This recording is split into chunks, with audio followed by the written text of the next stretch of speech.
Good morning, everyone. Can everyone hear me? All right, sounds good to me. Good morning again. Happy pre-Friday.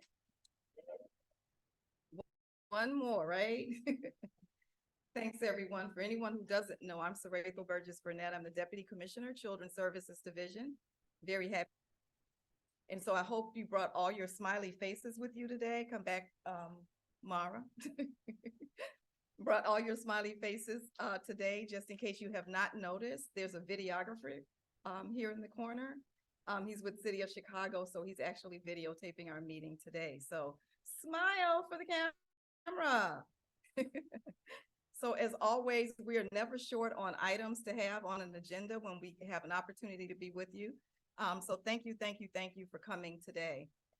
Before I jump into what I have on my slide, what I do want to do is thank all of you for either your presence or your making sure that your staff attended our pre-service August 15th through the 17th. I hope they or you found something of value within those 3 days. What we were trying to do was cover a lot of topics in 3 days and bring to you as much information we could in a short period of time. But we definitely wanted it to be of value. And so I thank you. We had over 850 people participate, which was a great turnout for a pre-service. So thank you. So I'm going to go ahead and jump into the items that I want to cover with you today. And so for those of you who are federal grant recipients, you received an additional document called a C-12. That C-12 document does two things.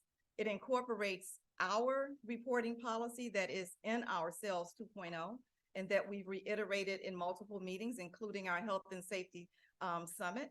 But it also included information from what the Office of Head Start has put out there, which is a requirement for reporting as well.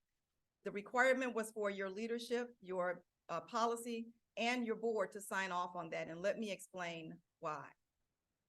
One of the things that we're trying to do is make sure that at agencies, everyone understands the reporting responsibility that you have for telling us, DFSS, that something has happened to a child or staff, volunteer, contractor, whomever in your facility. Because at the end of the day, it's all about safety. Is what we want to know is what happened, because we're concerned about making sure we can take care of the child, staff, or whomever. But we also have a reporting responsibility to our funder. And so in order for me to report, you first have to report. I have said in a meeting previously, I'm going to say it here. I hope all of you understand that there are telephones in the world, right? That there are things called computers, right? And so whether you report it or not, that does not mean somebody else might report for you, including the parent who may have had a child who may have been injured. They have every right to go to Office of Head Start eClick and put on City of Chicago and do a report. It will go to the regional office, downtown Chicago, and then they're going to contact me anyway. So instead of them contacting me, what I'm asking you to do is for you to give me the report. What is it I'm asking for? When are you supposed to report? Immediately, and we interpret that to mean same day. Woo, they said it. Yay. Same day, regardless of what time of day. Send in an email or make the phone call. Then I have it documented that we received it. Let me explain the problem when I don't. If, for example, somebody has an aha moment at one of your agencies, especially federal, and let me be specific, and then all of a sudden they go, I don't think we told DFSS about something that happened 10 days ago. We should tell them today. Soon as I tell Office of Head Start, I'm automatically going to get a call from the regional office and be required to be in a meeting with her to talk about why I missed the required timeline for Office of Head Start. We have one that says immediate, and I'm supposed to immediately inform them. If you don't tell me, I can't tell them. What it does is it puts us all in jeopardy. Does everybody understand that? For those of you who have PFA and PI, I need you to understand you're going to get the same letter. Even though I needed to expedite it because of the September 1st deadline for the grant applications, you all are going to get the same letter for this reason. I need to know what's going on in your organizations as well. I will tell you, and my staff can stand up and go, you are reporting. So first of all, I say thank you. Thank you to those of you who are following the rule and making the phone call regardless. And then I will get some people, did you want to know this? Yes. Back in 2019, what I said was, you know, we wanted you to report everything and let us discern what reports up. But it also helps us understand how we can support you. If I don't know, for example, that there's an issue in playgrounds, do I know that I need to be working with someone to rectify playgrounds? Absolutely not.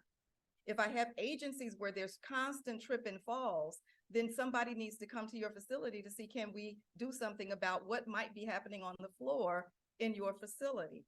That's our job, is to help you and to support you through this. So it's not about telling on you, it's about helping you. So I hope you understand our reason and rationale for this. And it's the exact same reason for Office of Head Start. But I'm gonna lean in on what happens with Office of Head Start a little bit more, because I want everybody to understand that too. Under the Head Start performance standards and the Act, it is reportable. Incidents are reportable for anything where there's an injury, child harm. I could go on down the list of all kinds of things, and you have it in SC12, and you also have it in our SALS 2.0, all the things that are reportable. Once we report, they go through the process of determining, is this something that they need to then handle a little bit differently? For example, if there's an incident where a child is harmed by a teacher, that goes here, okay? That's child harm. It could be child endangerment. It can go high, high, high. Office of Head Start has a responsibility and we are lucky enough to be right in the city of Chicago where the regional office is. And so she can get in her car and drive over if she chose to, but we're in constant contact with her. But in her doing so, she's trying to discern what is the reason that this happened. And then if there's another incident, it's why did that happen? And so we're constantly trying to get to the bottom of it. And I will say in front of you, we've had incidents here in the city of Chicago. Okay. We've had incidents of child harm here in Chicago. We've had incidents of child harm within our Early Head Start Child Care Partnership Grant and also our Head Start grant. And so for those of you who understand this, need to understand this very clearly. The Office of Head Start has non-negotiable items, and child harm is one of those. Lack of reporting or not reporting on time is non-negotiable as well. And so you end up with deficiencies. And so I'm standing in front of you to let you know I have deficiencies on my Early Head Start Child Care Partnership Grant and my Head Start grant. And for those of you who rolled through this 2 years ago, what happened? Anybody? Right. Now, I know Office of Head Start is having a lot of discussion about what they need to do, because it's not just here in Chicago, it's nationwide, that there's incidents happening. And so they're constantly trying to figure out what the heck is and what do we need to do. But once it happens, it's in the report, it becomes something that we have to work on. So we have had to report on it. We have had to go through the process of receiving a report, a monitoring report from Office of Head Start that said deficiency. We have now are receiving training and technical assistance. The agencies that are impacted have met with us and with the technical team, and we're going to continue to do our work. But what that also means is I'm in the middle of a compliance period. I have until November 10th to show that I've corrected this. And so now I'm gonna have a videotape that y'all all said yes immediately. Maybe I'll add that to my compliance period, right? We have to make sure that they understand, because the issue is the question that I constantly get is, why are they not reporting the same day? Well, they are, but not all of them. It can't be one of them. And I need to make sure that we're clear in the room that reporting is a mandate. It's not an option. It is a mandate that you report to my team that an incident has occurred and let us discern what to do with that information. I know you need to have discussions within your organization, and I understand that. I know you have other reporting that you have to do. You have to do licensing. If it's child harm, you may have to call the police. You got to do all of those things, but you have got to let us know immediately. Are there any questions about that from anyone in the room? I saw your hand up, Amin. It includes verbal abuse. When you look at the document from Office of Head Start, verbal abuse becomes a way of abusing a child. It becomes a mental health issue for that child. And so when we're hearing it, and that's what I'm asking, and I'm going to be working with my staff more on it, is if they're in the building and they're hearing it, to draw it to your attention, because that's not okay either. Screaming at children, raising your voice at children, that's not what we want to hear happening in our classrooms. We should be talking to children at a reasonable voice, encouraging them to come back and talk to us. If we are repeating what they're seeing and hearing in the world, then we're no better. And we're supposed to be better. Do we all agree on that? And so I need you to take that message to your staff, that that's our job, is to be better and do better. And that means our collecting ourselves and making sure that we have hands around ourselves. Like me today, I'm able to stand in front of you, although I talked for about an hour to one of my staff about a crisis I'm in. But he got me together. He says, it's all in here, Saratha. Thanks, Song. Anyway, we have to be able to still do what we need to do and be here if we're going to be with people. Same thing with your teachers. They got to be here if they got to be with children. They have life issues. They're in crises. They're doing all of those things. And you've heard me say before, be mindful of what's going on with your staff so that you can be in front of what might happen. Because if I come in and you see me coming in and I look like I have just fallen apart and I'm about to go into a classroom, that classroom's going to fall apart. Do we agree? And so the goal would be for you to say to that person or someone to say, whoa, wait a minute. You're not ready to be that loving, kind individual I need you to be today. I'm going to send somebody else in. I know when I was on the other side, I would go into the classroom as I could be kinder. But I wanted to make sure that that person could get what they needed. And I say, go take a walk. Go get a cup of coffee. Do what you need to do. I'll talk to your supervisor. And if you need to take the rest of the day, we're going to determine that as soon as you get back. But I can't have you be here because that's an accident waiting to happen. And I know you're understaffed, and I know what I'm asking you to do is hard, but I'm going to ask you to continue to do it, because if we don't, we're going to have more incidents. When people are tired, when they're frustrated, when they're at their wits' end, they cannot be their best for young children. We are also going to do some work around what our personal triggers are, because we have them as adults, things that have grown up in us, where if a child does it, there's an immediate reaction, and it usually isn't loving. Okay? If a child slaps a teacher and that teacher is being harmed by somebody slapping her, before she noticed, she's done what? Slap that child right back. And then she's like, whoa, I didn't intend to. No, she didn't. But inside of her, there was something that didn't stop her from doing that, because she's already in a trauma state. How many of us in Chicago are living in trauma? Those are your teachers, those are your staff, those are your parents, those are your children. Come on, let's be real. We have got to get in front of this. We have got to do everything we can in the city of Chicago to not have a child be hurt in our care. Do I know children fall? Yes, they do. Like I say to my family, I've got 5 grandsons, and every one of them have had an accident on my watch. One lost a tooth, one broke an arm. I could go on down the list. And I say, I don't know why y'all let me keep taking care of y'all kids. I try, but it still happens. And they always say, well, boys will be boys. Yeah, they will, but it happens on my watch. There's something wrong with this. But my point is, I know accidents happen. I know children fall. I know children get hurt, but they shouldn't get hurt at our hands. That's not acceptable. It's not appropriate. And I want to stand in front of you today and say, I can't accept it as what we're doing in classrooms. We serve over 14,000 children a day, and I want every one of them to be happy. I want them to go home, and I don't want them harmed. If I'm heavy-handed with you because something happens, please understand that's where it's coming from. All right? We have got to do better. We will do better. We'll get a handle on it. I know you need more bodies. I understand that. Believe me, sitting on the side where I was looking at all your budgets and the vacancies, I know what's going on out there, so I know this is a part of it. But we have to use our admin staff, our whoever staff, to be the buffer, to stop what's going on when we see somebody who really can't be what you need to be for that day. Everybody agree? All right. Any questions about that? So again, I've already gone over the second one, required incident reporting. I do have a new hire. She's not here with me. How dare she? She's in Jamaica. But many of you know her, Margaret Jordan, through CCAP. She has been working with CCAP for years. I know, how dare I move her from CCAP to CSD. But she was formerly in Children's Services. She said, how dare you, Saratha?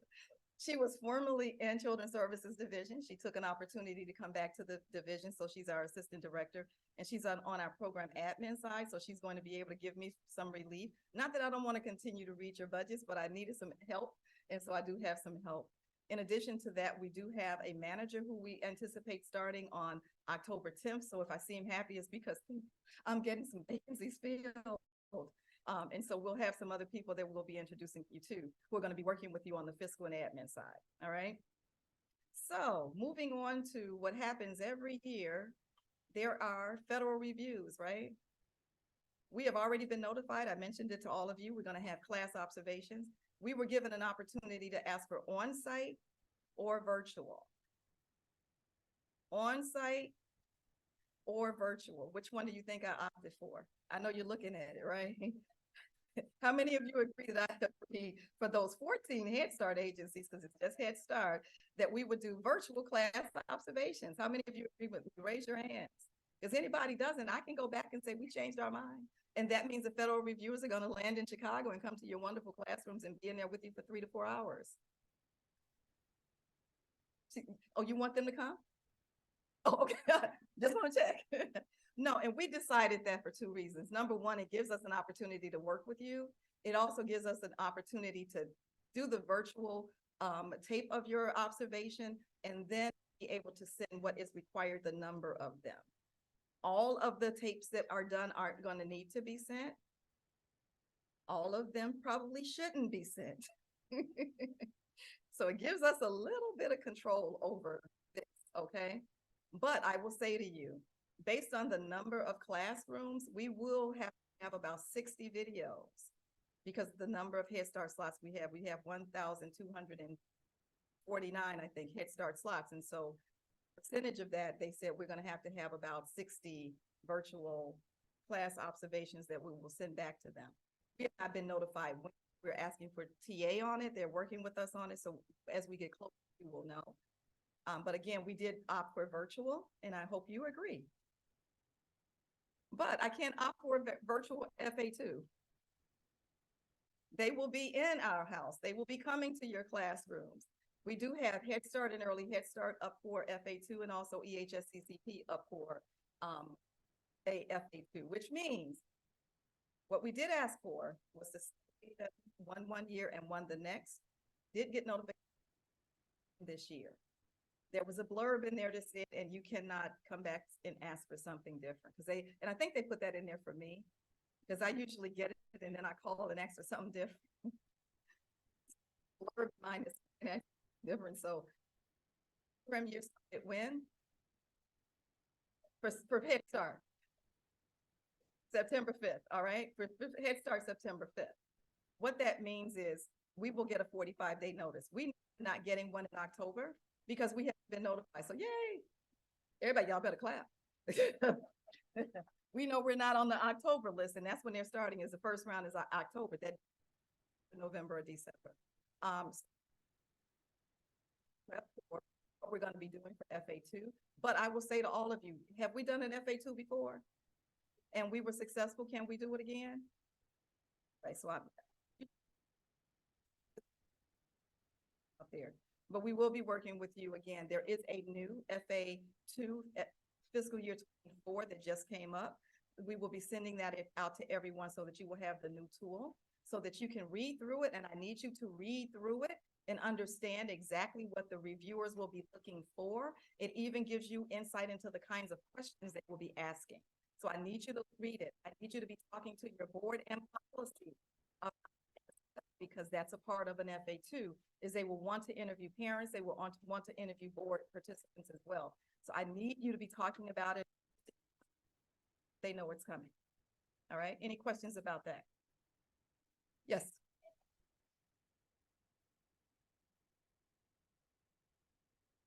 We will be working with you to make sure it gets recorded because we'll be having to use the same technology. We have a technology that we've already used for class observations. They're trying to see whether or not they will allow us to use those. What's the name of them, Mara? Swivels. Okay. We have swivels and we use them, our vendor, for observations in classrooms before. So we told them we've already been successful. It wasn't on their list of technology to use. So we're trying to see if they will work with us. If not, we're asking them to give us the technology that we'll have to use. And so we will have to use their technology to be us doing it and then submitting it. Okay. Thanks for the question. Any other questions about any of what I just covered? So for those of you who are PFA, they're not coming to your classrooms. They aren't, but we will for class observations, okay? Any other? I don't see any other hands. Fiscal reporting, all funding streams. Their word fiscal again, but we're in the beginning of a new year, right? So I'm not gonna stand up here and talk about how underspent everybody is. I'm gonna let Frederick do that. But one of the things that we have decided that we will do, and we mentioned it kind of before, is everybody is going to get a from us letting you know exactly where you are. And so there's a team of staff sitting back there at a table, and they're busy folding your letters and putting them in envelopes so that they can let you know exactly where you are as of the 20th, Monday the 20th, as far as what was in the system for any of the invoices that you have submitted that were in the system. We're going to do this on a monthly basis. While we're doing this on a monthly basis, we're also sure to understand if we're doing it and producing letters for you on a monthly basis, that means we're doing it. We're closely monitoring where you are, and we will be working with individual agencies that are not expending their dollars. If you're not submitting monthly, which is now in your letter in red, thanks for putting it in red, Frederick, where it talks about the requirement for monthly invoicing. I'm going to say that again in a few minutes because it's a message from CPS to all of you. But we need monthly invoicing because they are trying to have triggers as to whether or not we need to send anything back. And I understand it because we have done what with funding, especially ECBG. So I'm going to say it in the room. How would you feel about the CPI went back? I hope everybody feels terrible about it. I do. I'm on the carpet about it, but we can't let that happen again. We cannot let that happen again. And so we will be actively working with you, making some decisions. And if you're not operating classrooms, and I know if you're not operating classrooms, you're not charging staff salaries, which means underspending, we need to be talking about what we're going to do in advance of getting to the end of a contract year and having to make those kinds of decisions again. All right? Any questions about that? So we'll be, once they're ready out letters, we'll take a break and we'll make sure that you get your letters. And I would like you to open them. If your fiscal staff is not here, make sure that they open it. Make sure you understand that this is a monthly. Every time we have EDPD, have your fiscal staff here, because if they want to talk to us about it, we're here. But we're going to do this on a monthly basis. We're going to talk about exactly where you are as far as your expenditure rates. For those of you that are Head Start, early Head Start, CCP, what time do you have on your grants? Till November 30th, so how many months? 2 full months. Two. So how far should you be in your expenditures? 85% need to spend it, right? So if it doesn't say that on your letter, no, this is Rachel's. Just wanted to put that out there in advance. All right. All right. Last thing on mine, I am going to come visit y'all. Okay. Question.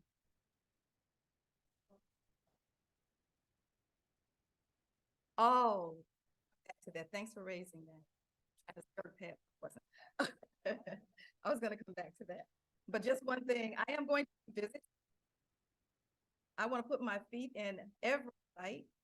I know it's a lot of you, but I have to see what it is. Our managing deputy, who I'm looking, she hasn't arrived yet. Let you know when we're coming in some cases. Did I say that? Unannounced visits are what? Y'all know what I'm talking about. You know, I can prep for people coming to my house when I know. But if you show up at the door after, you don't find food. You know, I drink water at home. That's all I got to offer. Maybe a cup of coffee. You should have called. Okay. So I understand some of them are going to be announced and some are going to be unannounced. And I want you to staff that. I walked up to some and they go, little visit. I'm not here to do anything but a little visit. Now, some have had to go for other reasons, but we want to see where we fund. We want to see children in seats. We want to see your programs. It helps me talk better about what's going on out there if I can visually see it for myself. And so within my schedule, whenever I can, however I can, we're going to be working out some site visits very soon. So thank you. Try to get a couple in a day. You know, some of you are out of town. So go back for one.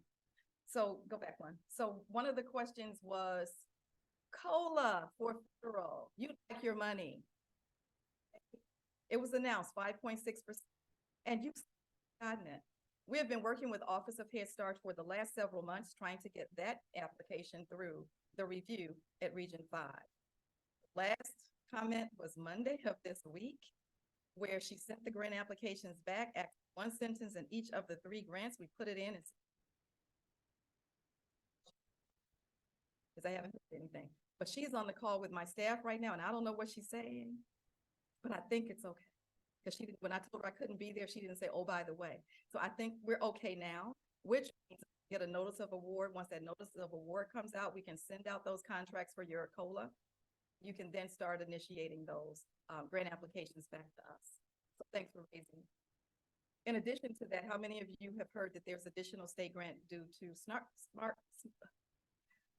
thank you, Smart Start? Anybody? Do you think DFSS is going to get any money? I prefaced it by we sent 6 million back, right? All right. So I will say to you that we do have an IGA that incorporates those dollars, but I will tell you it also has a caveat in it. It has the caveat that at any time they can pull it back if we're not using it. And they should have put that in there. And I'm saying that to you in this seat where I didn't like the caveat, but at the end of the day, we did send money back last year. We can't continue to do that. They can't continue to do that. CPS can't do anything with PI dollars when we're at the end of a period giving it back. If we give them PFA back, they can, of course, because they offer PFA, they can incorporate those dollars into their budget. They can then use it for other things. What that means for them is they can use it for other expenses. But when we turn back PI at the end of the year, they can't do anything with it but give it back to ISBE. I have been on a call with the governor's staff, ISB, and the mayor's office and CPS about our turning money back. I love y'all. I don't want to be on another one. We're gonna be in your house talking about your money, talking about your expenses, talking about your expenditures, talking about budget revisions, and where we can't revise it because you can't use it, we are going to take it back and we are going to reinitiate those dollars somewhere where we can use it before the end of a contract year. Did everybody hear me? And so this, okay. All right. Again, and we won't do it again because at the end of the day, Smart Start is over 4 years. Did you understand that when it came out? This is year 2, year you like money in the other years. Then you got to do it, you got to show it, and we got to do it right when. Room for error. So let's get it right, people. We're going to work with you in every way that we can to support you through it, but we've got to utilize these funds. All right. Any questions? So everybody who said 4 years, go back and read Smart Start. I need everybody to understand what the governor offered and what his plan is for early learning in Illinois. All right. Now you can go to the next one. On your agenda, it says, Leslie, do I have anybody here? Yes. They had another meeting. Didn't think they were going to make it. Just want to make sure, but Leslie's not able to be here with us. But these are her words and mine. Everybody, have we talked about the application before? And making sure that your families have an application? Let me give you part of the reason for that. If there is no application, there is no CPS ID, or they are not counted. If there's no application, there is no CPS ID, those children are not counted. We had children last program year, we never got a CPS ID for them because there weren't applications, et cetera, et cetera. Those children were never in our, so that was our, but it wasn't a whole lot we could do because you were serving children who did not have a CPS ID. We also this year either. And so work with your staff, and if you need more training, if you need help when it comes to the application, please let us see a hand.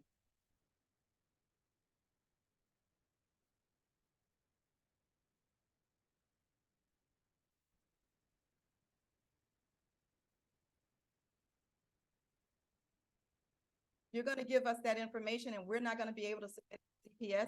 There is no that the school mid system works in the system connected to the CPS system that generates the CPS ID. No application, no ID, no enrollment.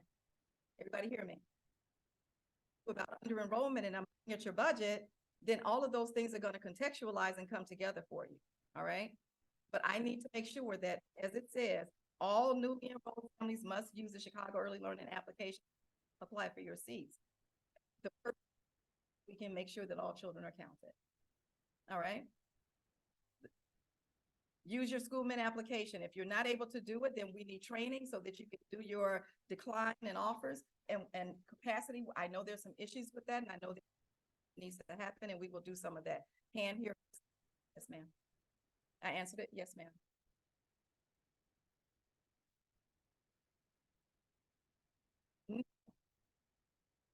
Let me say this.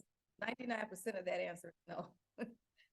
Because I do have what, 33 children that returned that don't have a school application. We know who those are. But when over their system, they rolled over you, so you can then put them in your children, and there should have gone through all of these processes. They should have their CPS ID. As we're going through our enrollment and you're giving us information, we're looking, and where it's falling out that the child doesn't have one, we're going to be notifying agencies to say, to get that school min ID. Okay. Yes and yes. Is it the same question or different questions at the table? Okay, gotcha. First.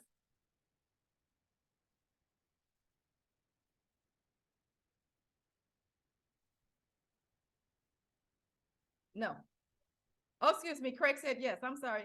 Yes, because 1 second, let me clarify. They're changing program models, and I'm going to clarify that, and we're going to send out an FAQ on that one. Okay. Yes.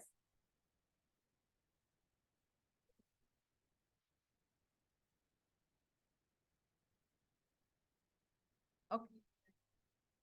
Okay, so based on your question, I would say yes to CSD support.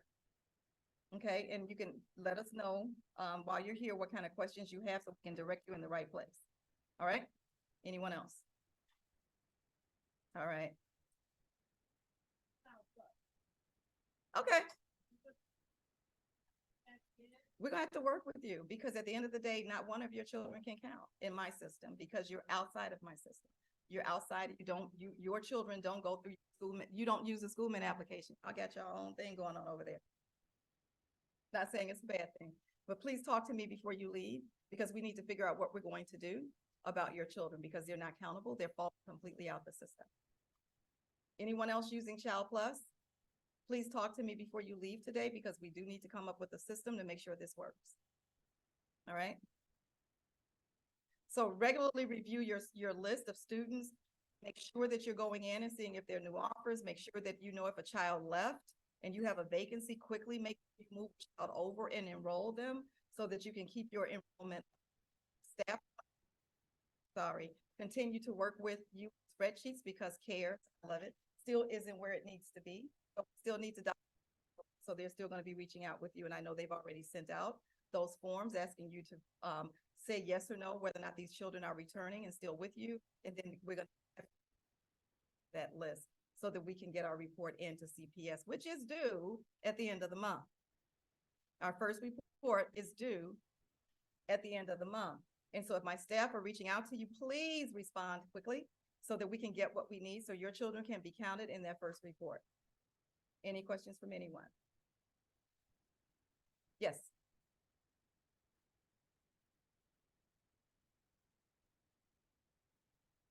Those are the children that I'm talking about who never got counted. And we need to work with you. So before you leave, can you see this person sitting at the table? Raise your hand, Stacy. So that we can get your agency name. Exactly that. Okay. Anyone else? Yes.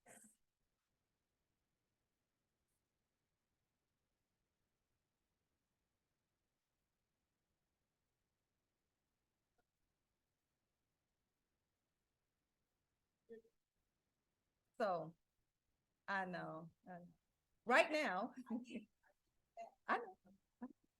So the first thing is to get that report for CPS done. So I thank you for sending it back. The second is to get you get everybody actively working in CARES, what we working with the system, so when all of your children are in, instead of Excel sheet, we can start pulling our report out of there. That's where we're going. We're not there yet. And so right now, I still need those sheets. What we're working with the vendor is to take those sheets, data into CARES, so that you don't have to do double entry. You said, you heard me working on one hand, and then you just come up. Yes, ma'am. It means that we're trying to import those sheets. We're working with the vendor right now, what they're trying to do, and what we did, we worked with them to try to make sure that we were matching all of the required fields with what they were building in CARES, so that we would be able to do the import. They have the sheets also. They're making sure that it will work. Standing here in front of you, I know I have another meeting where I'm going to get a verification because I don't have that. We're working on it. Okay.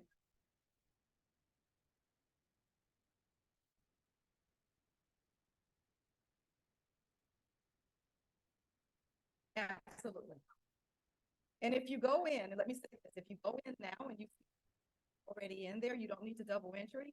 Some of it is in there because it was ported over from the program here. Okay. And, yes. Okay. No, behind you. Okay.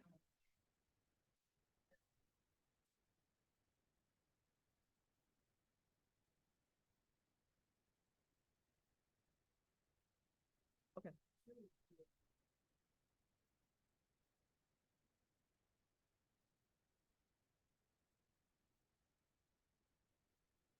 Put, put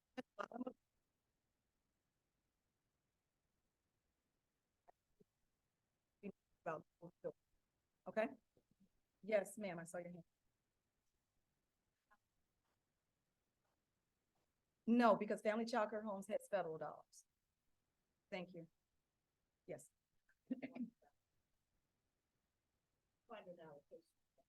We're doing really good with the PIFF, but when it comes to EHS, the EHS expansion, they're running to a glitch when it can't get them until we can enroll them.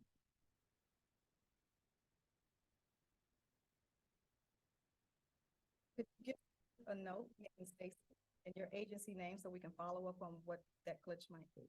Okay. Okay. Thank you. Anyone else? All right. What it says here, all data must be completed. For example, when you're in your ISB report, once everything is where it needs to, you've got to do all the data fields. If you start and don't finish and you leave blanks in there, then you're not completing the report. At the end of the day, we start trying to work with it and start pulling reports out, then we're not going to be able to do our reports timely to CPS. And so we need you, your staff, whomever is inputting, to make sure that they are completing all the data fields. Anything that's missing, we do have questions of CPS on 2 data fields right now that we're trying to get clarity on for the reports that we have right now that we want to submit. But these are already in your documents, but we need clarity on when they are due to CPS. It's just an issue of what is the due date. And so we're clarifying that with CPS so that we can send our reports. Yes.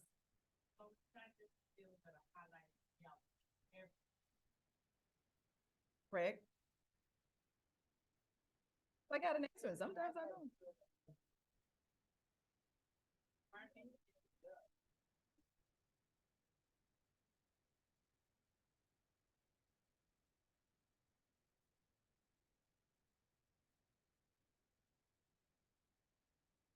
Well, in this instance, the report that you have is the content of the ISB report. All of those fields are what's required for ISB. There's no one or the other. Those are all the required fields for the ISB report, and that's, you have all of those fields, and that's why we're asking for all of that data. Okay. The end of the month.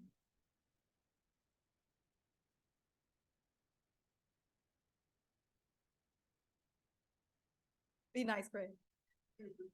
All right, move on to the next slide. All right, invoicing. You guys have already heard my voice. Again, this is submitted by CPS. but all invoices should be submitted to DFSS on a monthly basis. They need us to submit monthly. I report monthly to CPS. One of the things that has changed is CPS made a decision. Instead of them pulling a report, going into the city system and trying to pull down how much invoices are in the system, they're requiring us to do the monthly report. That's part of why we're giving you this. This is part of why we're teaming together very closely, DFSS Fiscal and DFSS CSD, to make sure that we're able to do that monthly report. When I do that report, I need to be able to say what the balance is. Any agencies are either invoicing or not. They want to know it down to that detail. And they also want to know whether or not these agencies are on track. The requested funds, just so you know, and I think everybody understands, we've funded you for. We love you, but if we don't have more, we don't have more, and we can't give you more than what we've given you a contract for. And expenditures can only be reimbursed that took place during the grant period. And the grant period is from July 1 to June. And so if you did something August 1st, because it's the middle of the week and that invoice said August 1st, it's not countable. All right. So carefully work with fiscal to make sure everything has a date on it that is before June 30th, or it cannot be used within that fiscal period. Any questions about any of that? Yes. You get your contract out. We try to get your contracts out. PFA, you're right. That's when it is. But the contract itself, the state contract says July 1 to June 30th. We fund only those months when PFA is actually right about that. But when we give you your contract back to August to June. And the PFA, operating period for PFA, let me put it that way. Your operating period for PFA is August to June. Operating period. That's what operating programs, and that's what you should be invoiced doing work on PFA. PI starts July 1, it doesn't stop, it's 12 months.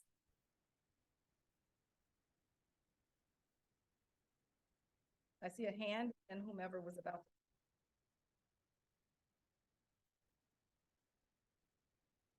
The date that CPS starts, and they changed it this year, was August 21st. Okay. Their start date is your start date. Yes.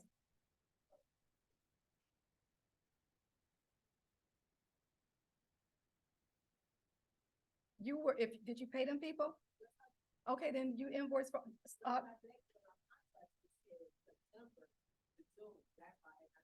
okay, so I'm gonna work with fiscal who's sitting here, and we're gonna do what correction we need to, because again, previously, start date was September, and they moved it back to August 1st. He's sitting here saying we're gonna work on it. Okay, all right. Any other questions? I heard somebody about to say something. Yes, Kiki.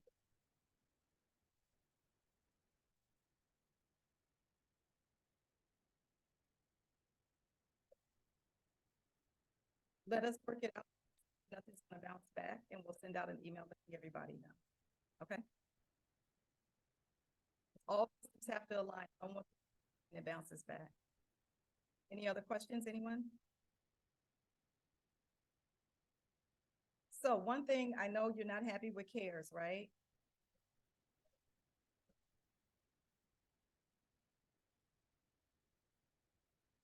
I just want to get it out. Imagine my nightmare on the other side. But anyway, I know you're not happy, and I am not happy that it is September and we're still talking about it. Okay. And so I hear you, and we're doing everything that we can to bring this puppy home. I will say to you, standing in front of you right now, I have a targeted date of not until the end of the year to do that, because we have been backed up on some parts of this work. So we are going to continue to work with you as we have always been. I just ask for your patience, and believe me, I don't want to be standing here saying that to you. I wanted to stand here and say everything's worked out. We do have 3 critical modules that we have to finish, and some other HR module has to be completed. Our professional development module has to be completed so you can go in and select and enroll your staff in trainings. And we also need to have CCAP, I'm sorry. Okay, CCAP, which is at the top of my mind, has to be in there because we need to move it from COPA over, and also slot reallocation. We're building that out so that you can enter the system and do some requesting. And so we're trying to work on automating systems. Slot reallocation is here, but those others, I have got to get them done because everything connects to itself. I have, for example, he needs to find out a credential of a staff, we need to have the HR module up, right? Right now, I'm open for that. So we've got to get this done. We've got to get everything in there. We've made it operational. I apologize to you that it is not. But just know that we CSD, along with our vendors, are still working to bring this in. Right now is again saying projected in December. We will still be working on doing some enhancements to it at the beginning. But end of this system, once we get everything in there, we're going to need to go back through it one more time to make sure that it iterates the way it needs to, so that people can go into it and get exactly where they need to go and not get lost in the system. All right. I know when you go to COPA, you can in and go here, you can go here. It doesn't have that. I know people are getting lost in the system, and we want that not to happen. So we have some other work to do. All right.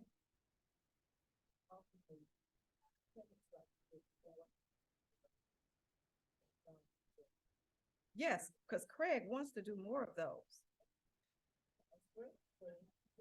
He's like, what is Saritha just saying? She's asking to help them with the data entry. So yes.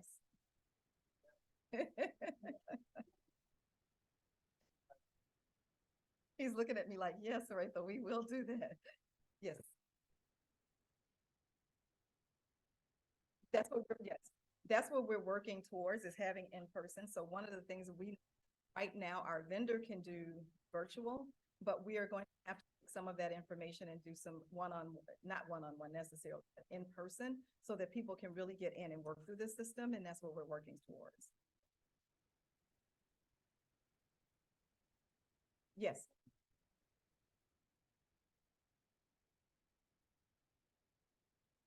And office hours is still available. And we will be continuing to offer those. And that's what we're working with them to give us the schedule of office hours. We did ask them for a schedule for those so that we can do exactly that. But as far as the in-person, that will be us. The vendor's not going to do those, and we just need to know and understand exactly what people need so we can be planful. Okay? Yes.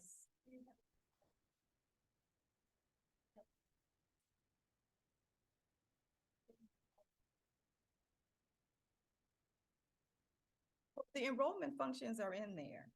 You can enroll your children. Once you get your classroom set up, you can enroll your children. You can set your classroom up if it's start, put your child in there. You can attach your teachers to it. You can then put your funded program enrollment on it so that the funding shows up. So that part of the system works. That, absolutely, because that works. That part of the system works. I didn't say it was perfect. I said it works. Okay, I know people sometimes need a little bit more TA on it, but that part of the system actually is working. Okay, I can say that. Oh. Y'all just ask.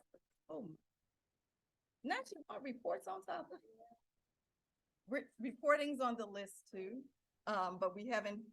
I need the modules done, and so reporting was on the list. I prioritize them modules done so people can get their stuff in here. We'll get the reporting. So that reporting function, the function to be able to print and all of that, working on that as well. But the priority is what we have to get these other modules done. I saw yours first and then yours. Yes,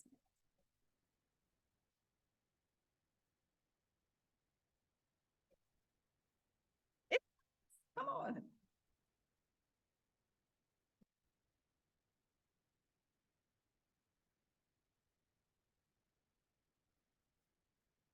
Okay, so deciding that they're not able to, if taking the teacher to the wrong classroom, they're unable to go in and make that change. Somebody, other hand, and children able to go in and make the movement to make their corrections. Other hand, who was it? Yes, ma'am.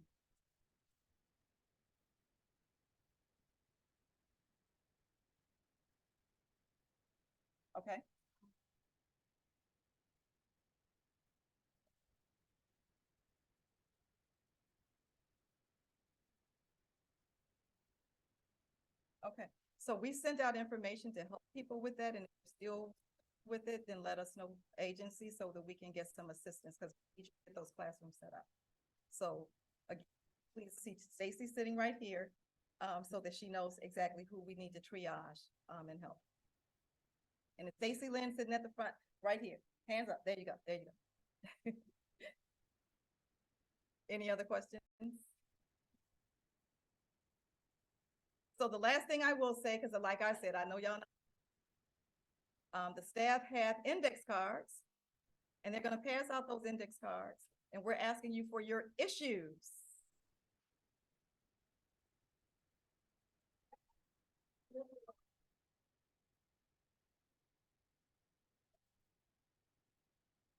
See, this is why I come in this room. Y'all make my day. She said, how many index cards do you have? I know we have enough. Pull a piece of paper. We got what we got. But we do want you to tell us your issues. The staff have committed themselves to go back and go through those and see what kind of issues there are, so that we can work together and work with our vendors on resolving these, okay? Because we need to hear from you so we can make sure not making one. This is your opportunity to the stuff we need to know. Yes, ma'am. What's the here? Mara, do you know the Wi-Fi password?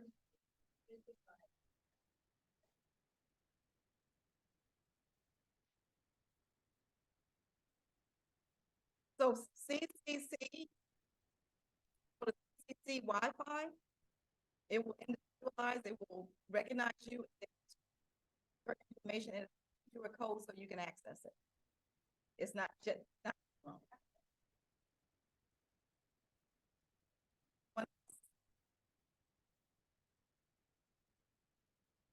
things that have to happen. Enrollment. How many of you have been able to get some of your enrollments done? I see some hands up. Thank goodness, you just made my day. So some people have been able to get their enrollment, some people struggling. Good to hear that we've got some in there. But in some of this and where it's working, we want to make sure people are able to actually use it and get it done. We need those enrollments in, but beyond that, I need those ISB report forms done and sent back to my team so that we can get our first report to ISB done this month. Any other questions? Person.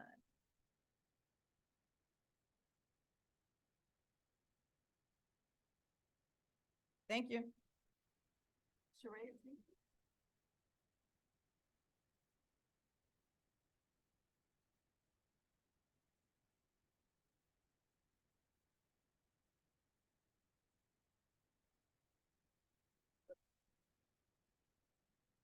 Good morning.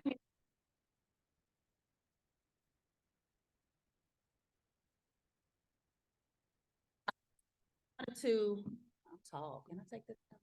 I just wanted to provide an update as we are. First of all, my name is Sheree Johnson. I'm the manager of Program Operations Quality with Children's Services Division, for those of you who don't know who I am or don't recognize my new hair.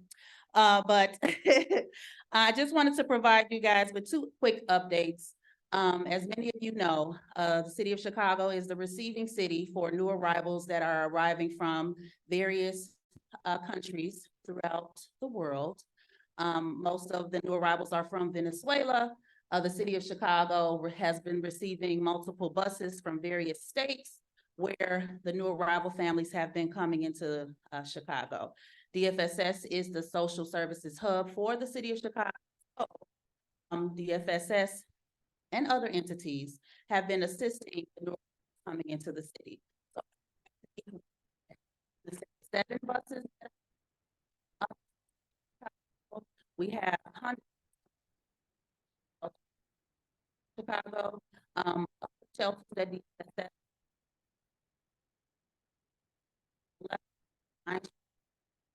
are hosting or and so with the collaboration through Children's Services Division,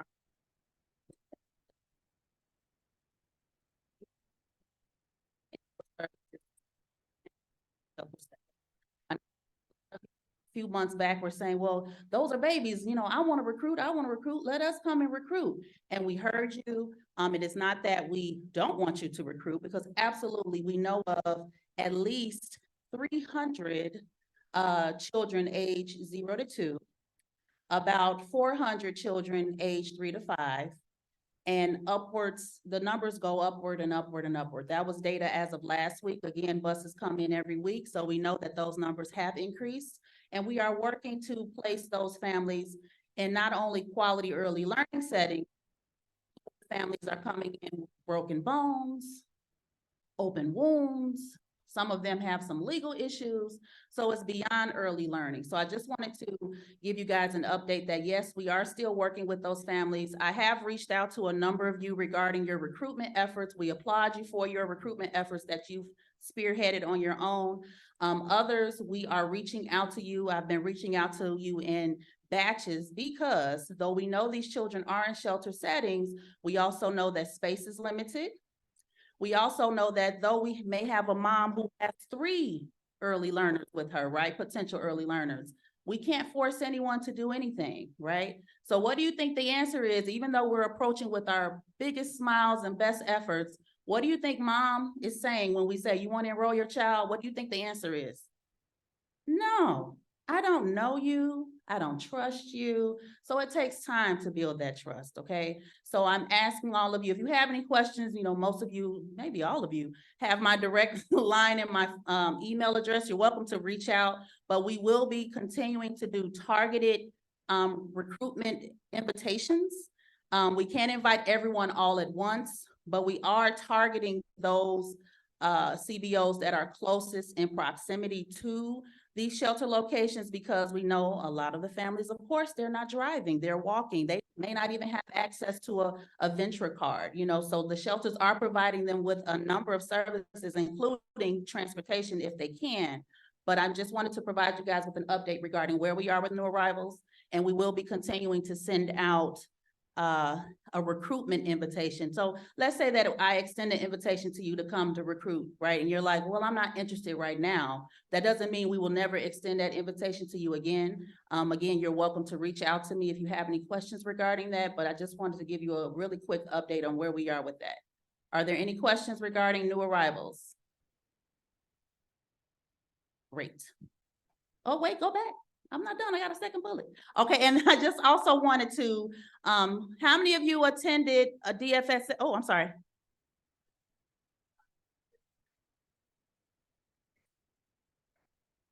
Yes. So either place them in center settings, or if your program is offering home visiting, you may be able to also offer home visiting. We have some programs who've already done that.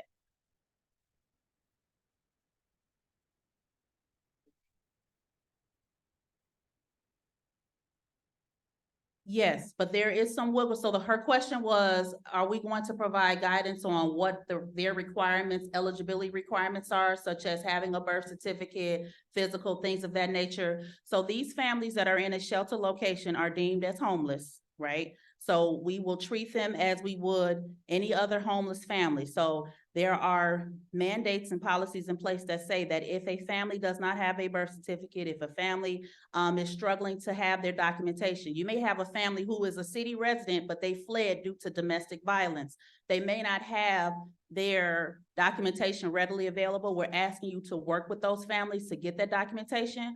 We've also trained our homeless services division on our services and the requirements of categorical eligibility, which means, you know, birth certificate, physical. So the case managers that are in those shelter settings, we've versed them on supporting families with getting this documentation. So they are connecting families as best as they can to get birth certificates. But we know for some of them, they can't get it right away. So I can't give you a general statement or answer to that, because we know it's nuanced, right? So I would just say that if you encounter a family, be it a City of Chicago current resident or a new arrival family, and you're struggling with determining how to move forward with that family, you're welcome to reach out to either myself or any of your leads from our DFSS Children's Services Division team, and we'll walk you through that scenario. Yes, ma'am. Okay. I will be right over here at the corner table right here. You are welcome to come over to me at the end of this meeting. They may not have it right away, but we need to make note of that, and we need to document our efforts in terms of what we're doing to support that family. The shelter, our DFSS shelters are working with families just to determine and establish relationships. Because what if a gentleman is coming into the shelter with 2 young children and those children have been kidnapped, right? So they have gone through extensive training internally as well to verify relationships, to verify their situation, all of that. And that information, that entity, which is the shelter, would be able to provide to the family so the family can provide it to you. Right? So again, it's nuanced. We'll have to figure out how to handle those specifics, but I am definitely welcome to talk further with you. Very good question. Any other questions? I just want to say that it's really hot up here. My next bullet here is in reference to our DFSS Reinvesting, Revitalizing, Reinventing pre-service event that took place August 15th through 17th. How many of you were in attendance? Woohoo! How many of you couldn't come because you were in your own pre-service at your site? Woohoo! How many of you were not in either attendance at your own pre-service or our pre-service because you were on vacation? You were in the island somewhere. Boo, everybody boo, boo her, boo her. I am jealous. My name is Sheree and I'm jealous, okay? But we thank those of you who were able to join us. We had a very fantastic 3-day pre-service event. I want to clap it up for our DFSS team. DFSS, woohoo. It was a fantastic event. I would say we had some very, minute hiccups, but for the most part, the 3 days were really great. We had 54 presenters. We had 74 training sessions that were running all over the place. There was a long corridor, and many of you with or without a scooter, you made it. And we appreciate that of you. And we had over 850 attendees in the building. That's not repetitive. That's over the course of 3 days, non-repeated, 850 folks in attendance to join us for those 3 days. So we just wanted to thank you guys for joining us, those of you who could, those of you who could not. Of course, we have materials to share, and then we're not done. So our team is planning internally for the next phase of the what next. We've done this. We've done Health and Safety Part 1. We've done the Health and Safety Summit 2.0. We've done our pre-service. So now what next? So stay tuned, because our team is currently planning what's next as it relates to supporting you guys through everything related to running quality programming. Are there any questions regarding any of, yes, Amina?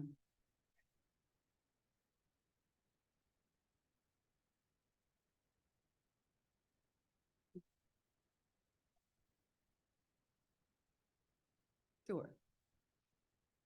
So her question was in reference to new arrivals, what does it look like in terms of enrollment? How does it work with CCAP? How does it work across all funding streams? So be it if you are funded through state, PFA, PI, ECBG, if you're funded through federal, Head Start, Early Head Start, expansion, child care partnerships, or if you are funded through CCAP. Each of those buckets have categorical eligibility as it relates to families who are homeless are deemed eligible for services. So in terms of CCAP, there's a questionnaire that families must complete, which the shelter staff can assist them in completing that questionnaire. But that questionnaire just simply says, Sheree Johnson is homeless. She's working with us as an entity to support her through her homelessness. There's a line for them to sign, the parent signs. With that document, the Child Care Assistance Program can approve that family for up to 12 months of free child care assistance. Okay. At the time of application, if they do not have that questionnaire, that's fine, as long as they've marked homeless on their application. The staff at the Child Care Resource and Referral Agency, I almost said their name, the child that is facilitating CCAP will work with that family to get that document completed, but they'll give them 3 months. If they don't have a questionnaire, they'll have 3 months of free child care, affording them time to complete that questionnaire and submit that document back. If they submit that document back, that 3-month approval will be extended for the rest of the approval to give them the full year approval. If we do not, or if they do not, because I don't work there anymore, if they do not receive that questionnaire, then the approval will halt after those 3 months, okay? So your key thing to know is it relates to CCAP. is that they need that homeless questionnaire. It is available online. I'll make note, someone please make a note we can send that out in a CSD update to ensure all of you get that questionnaire, but that is what the Child Care Assistance Program is using. As it relates to federal or PFAPI, oftentimes we do ask for a statement. It says in standards that we need a statement from a, homeless entity or, a service provider. So, it's kind of open-ended as it relates to what's listed in Head Start standards. So again, we can ensure that we send that policy out to you as well, but typically it'll just be a self-declaration, or there's a statement that can be read as a shelter staff, a liaison.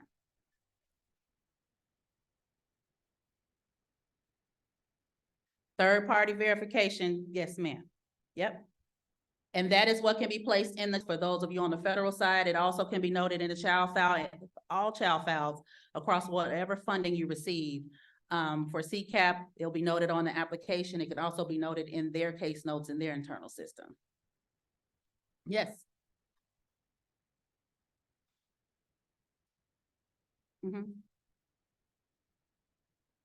Correct.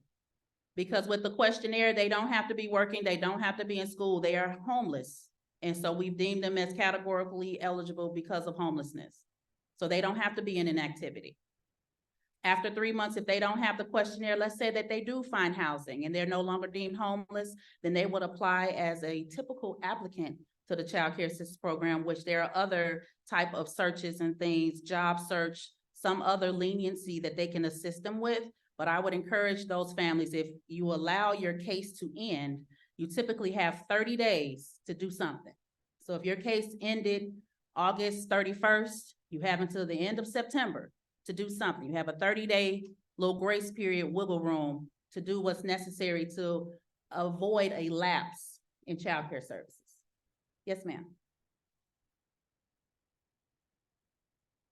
To be deemed homeless, no. So I encourage all of you to look up the McKinney-Vento Act.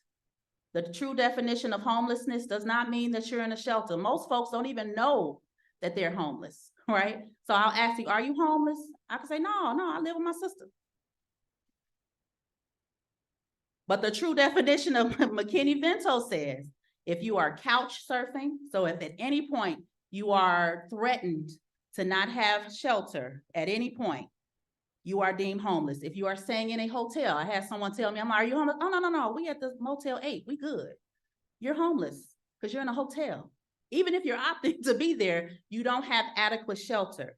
Couch surfing, homeless, in your car, because there was another lady who said, no, I'm not homeless, I'm not on the streets, I'm in my car. I'm like, well, ma'am, that's still, so everyone, I encourage you to look up McKinney-Vento Act. McKinney-Vento gives you the true definition of homelessness. If your families meet any of those bullet points there, they are deemed homeless in reference to federal, state, or CCAP funding. Very good question. Yes, ma'am.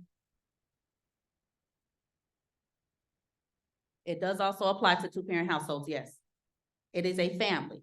True definition of household. So there's a family size and a household size, right? Family size means those who count on you for 50% or more of your income, which means mom, dad, any children, adoptive children, anyone that you are fully supporting. There's a difference between family size and household size. Me and my family could be myself, my husband, my 2 kids, but we live with my grandma, my granddad, my uncle, my aunt, her 3 kids. So it sounds like it's like 15 people in my family size. It is not. It is 15 people in my household. My true family size is myself, my husband, my children, those who depend on me for my support. I'm not supporting the whole household. I just live there. Then the question becomes, is that family homeless? They might be. Even though they're in a house, that house is not their own. And if they feel as though they're threatened at any point that grandma, whomever might kick them out, they could fall into that McKinney-Vento definition of homelessness. Make sense? Yes.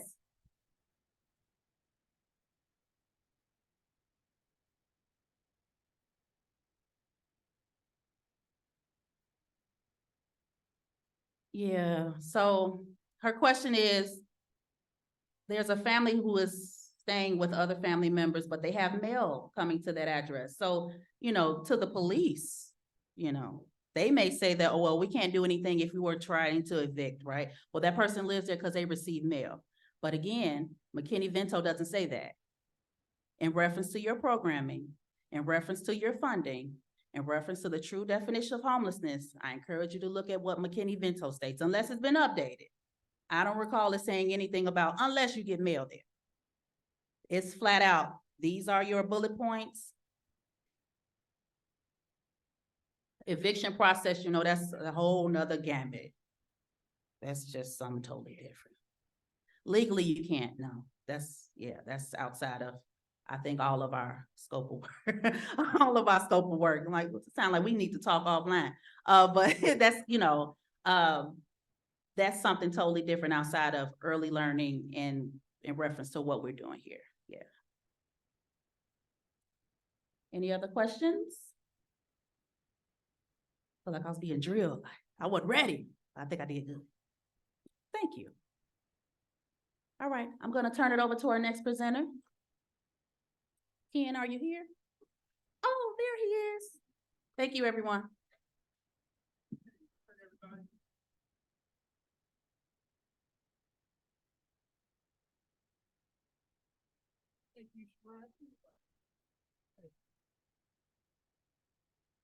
Hey, everybody. I'm Ken McGee. With Claridon, we're a PDM Support Services Coordinator for CSD. And we're excited to announce that we're going to have upcoming a health and safety training module for delegate agencies. That training module will cover multiple aspects of health and safety, everything from incident reporting to active supervision to mandated reporting. That module will also have downloadable forms from DFSS that you can quickly reference, as well as scenarios too, certain scenarios as far as things for your staff. This module will be accessible to all delegate agency staff, and the intent from the guidance from CSD will be for staff to actually complete the module. The date and the amount of time left for them to complete it is to be determined.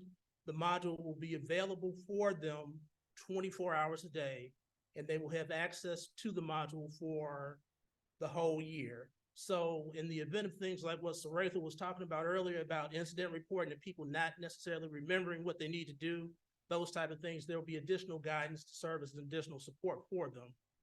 And with that, there will be quizzes in there as well. We'll do most likely a demo. I have a little short video, but I think schedule-wise, we don't have the ability. Say, we got time? Oh, okay. I got a little, if I can just get to a thing real quick, HDMI. Yeah, so we'll do a quick, I'll just show you this little demo video, but it can give you an idea about what I'm talking about. Provided that this comes up. Anything?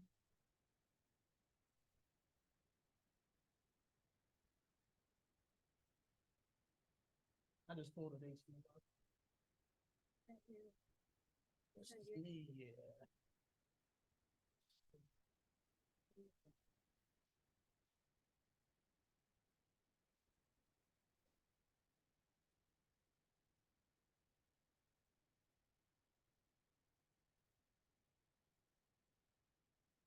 Okay, cool.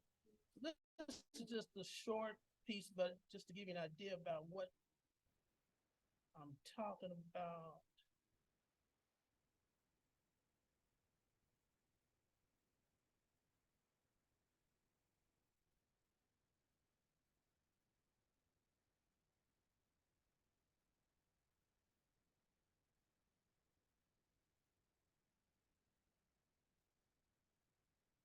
So you'll end up with an intro. There are videos that will be well that you'll see, and it'll be expandable for you.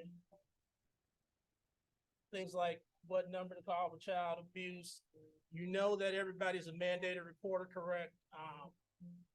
Yeah, and it's one of the things also to remember, and I'm gonna turn this music down a little bit, I'll just run the background a little bit. But one of the things also is that you all know that you do experience turnover with staff, so you're gonna get new staff over and over again. And as you do that, you have some training mandates that you need to make sure that they also hit and they understand because they're gonna have children in their care. So this module is also intended to help to support and augment that as well, along with the training that you're doing. So, and there's also sometimes the things that maybe you haven't explored or maybe you haven't explored them in a while. So this is an opportunity for you to be able to revisit some of those concepts as well.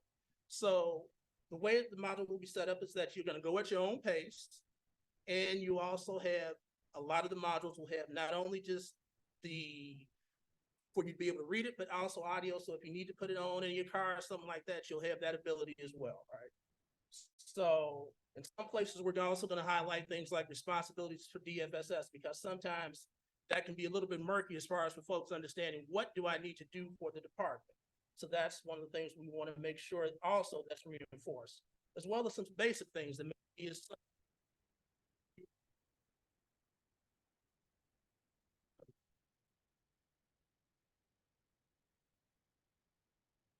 you need to do as far as updating licenses, letting people know that the licenses changed, right? Or if we're talking about being coaching prompts around things that they need to do, active supervision, because we want to make that a top priority. So this is a reinforcement piece for that. When we talk about incident reporting, right? So we'll end up with a little bit of information about what you're going to do. And this is a quick, so each module, each sub-module is also going to have an introduction piece about telling you what you need to do to use the lesson, right? So in this instance, one of the things is a reminder, 24 hours, right? So then you have an introduction, and in the introduction, and this learning exercise is actually going to be where you will click to actually look at different elements of the incident reporting form. Everybody's seen the incident reporting form, correct? Then what types of materials, what types of information needs to go into those particular fields? Because one of the challenges that FSS gets at times is that, yes, you should be reporting everything, but then the information in the fields might not be reflecting what they're expecting to get. So this should help you with that as well. And then, of course, also those forms will also be downloadable from this module as well. So you'll have the ability to download those forms. And if this happened and you need to do it, and you might not be your work computer, but you have access to the online module, you can download those forms as well. Okay.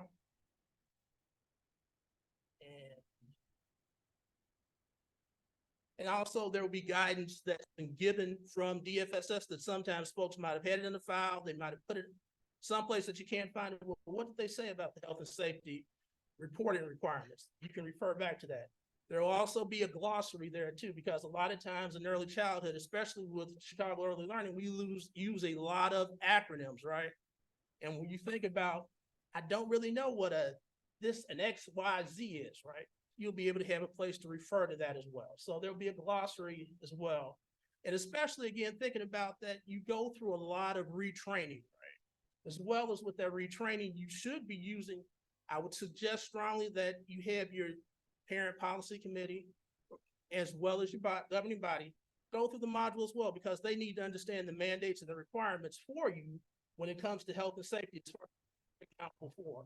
And overall, not only accountable, but what impacts the overall grantee, which impacts the potential for the number of dollars that the city is going to have to be able to serve children and families most in need. So that's an important piece.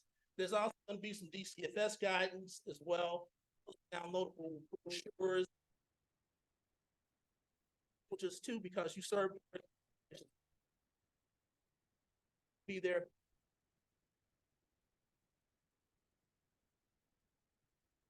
They have a 2.0. What was easy for you to learn? Which was as well, will make updates based on that. And again, DCFS forms, one of the key forms is like the SCR form, right? So an important piece for access to it, to be able to download it and fill it out is what's most appropriate for you and what makes sense, and following the guidance. As well as there will be some updated DFS forms too, like this particular facilities checklist, right? So some of the forms that are going to be there where they used to be sort of standalone as Microsoft Word pieces, they're gonna be PDFs that are gonna be fillable PDFs for you to be able to update information. And one last thing is that this will be quizzes or mini knowledge checks as well for you to be able to actually test a lot of, listen to things for 20 minutes, actually retain. What did I keep with? What do I know to be true? That's that. So in that instance, you're gonna take a quiz, right? And the quiz is gonna give you feedback to say, yeah, either correct or incorrect. In this particular instance, this one is a matter of order. And when you do that, you'll have the ability to take the questions, submit, then you'll get a different answer depending on what you're doing. And like in this instance, if a child is in immediate danger, the first thing you should do is what? Call 911, say it out there, call 911. So those type of things, and you think about them in the time to happen real quickly, you want the power to be able to make some right level basic decisions right then and there versus them being stymied and taking time, and then the whatever dangerous situation may be happening, it just prolongs unnecessarily. So you want to be able to prevent that as much as possible. So once you finish with the module, there will be a final knowledge check. Passing score actually pass the final knowledge, create a certificate for you, right? And with that, you have, and that will have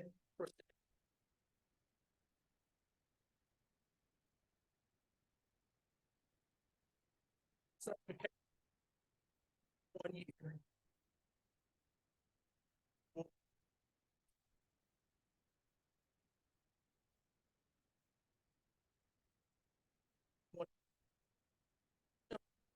Today, I got a couple minutes on the agenda. Folks have some questions real quick. Yeah. We are looking at, from an availability standpoint, we're gonna be, I'm anticipating the next 30 days that we should be live. So Rachel may say no, but I'm anticipating most likely in the next 30 days we'll be live. Yeah. Okay, that's a yes. So in the next 30 days, we will be live. All right. Other questions? Yeah.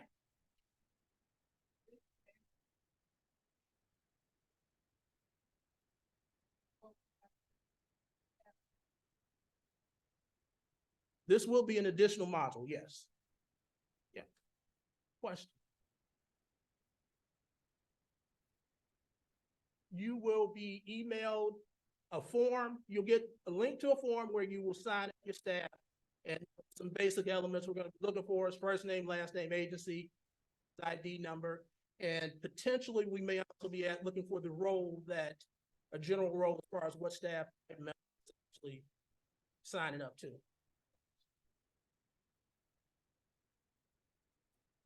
No, don't go away.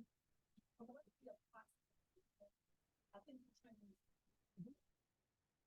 can't wait for, but what's the approximate, approximate time to complete that?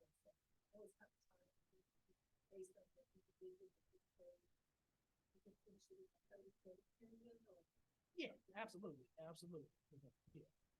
Right, and it's not one of those things where you start initially and you have to go all the way through right there in one sitting. No, you'll be able to stop, log out, log back in. So it's not meant to be one of those things just there folks staring at the screen over and over again at one particular time. FSS is going to set the mandate of how soon the module should be completed. As far as those expectations, we'll be able to track on the background and know if folks actually completed it by that time period.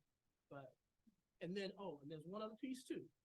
In the event that staff, special staff is not able to pass the final knowledge check by 80% after a certain time period, then there will be in-person sessions on health and safety training that staff will be required to come to to be able to make sure that they become more proficient about what's required. Yeah, they will. Thanks, Ken. So the one caveat to what Ken has said, you can come on up, Mara. The one caveat to what he said, remember I said earlier about EHSCCP and Head Start Early Head Start, and that we have issues with both of those grants? This is a part of what is written into our corrective action plan. Everybody who has those grant funds understand this is part of our corrective action plan. And I need your staff, as soon as we can get it, about it, have to. We have 4 agencies clients for this. How many of you remember when we did Health and Safety 2.0 and Kathy Gray was there? She wanted more. This is more. Okay? And so this will give you at your agencies an opportunity to add something to what you're already doing. And I know you're doing a lot, but it's just another level of having people sit down and think it through and actually work it through. You will get certification at the end if they've completed it, if they pass it at 80%.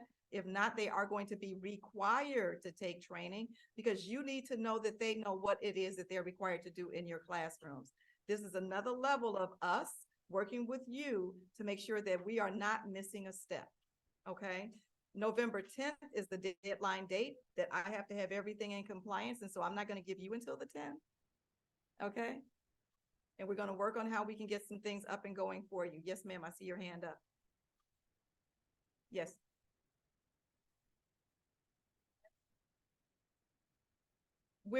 I'm going to say this. I think they should because they need to understand what you're required to do. It's always better for you when you're talking to them about what's going on that they've had an opportunity to see it themselves. They can take it at their own pace. I'm not requiring them to give me a certification, but they should go through it. They should go through it for this other reason.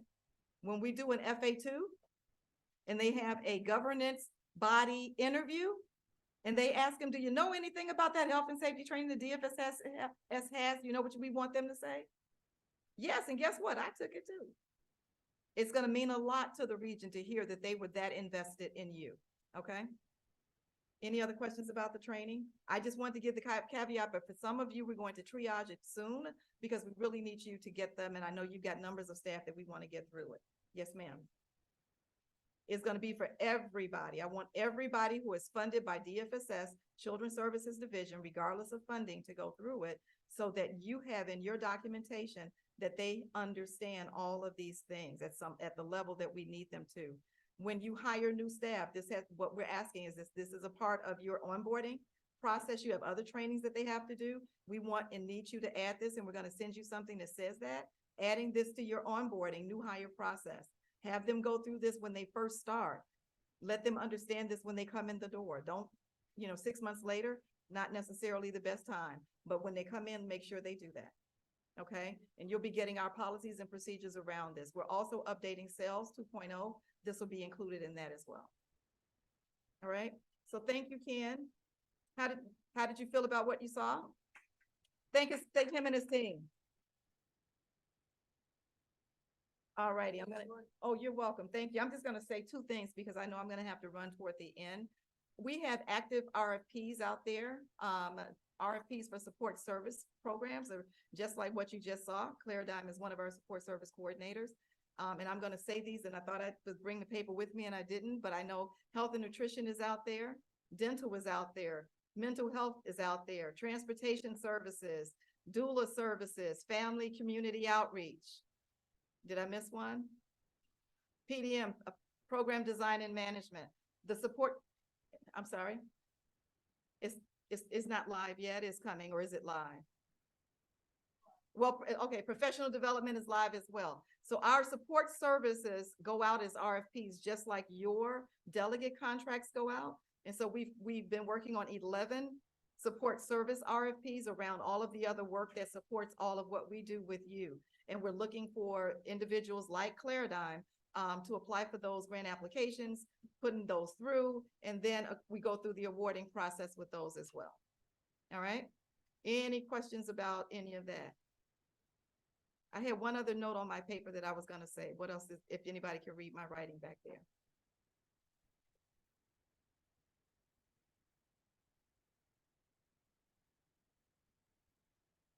Sorry, everyone.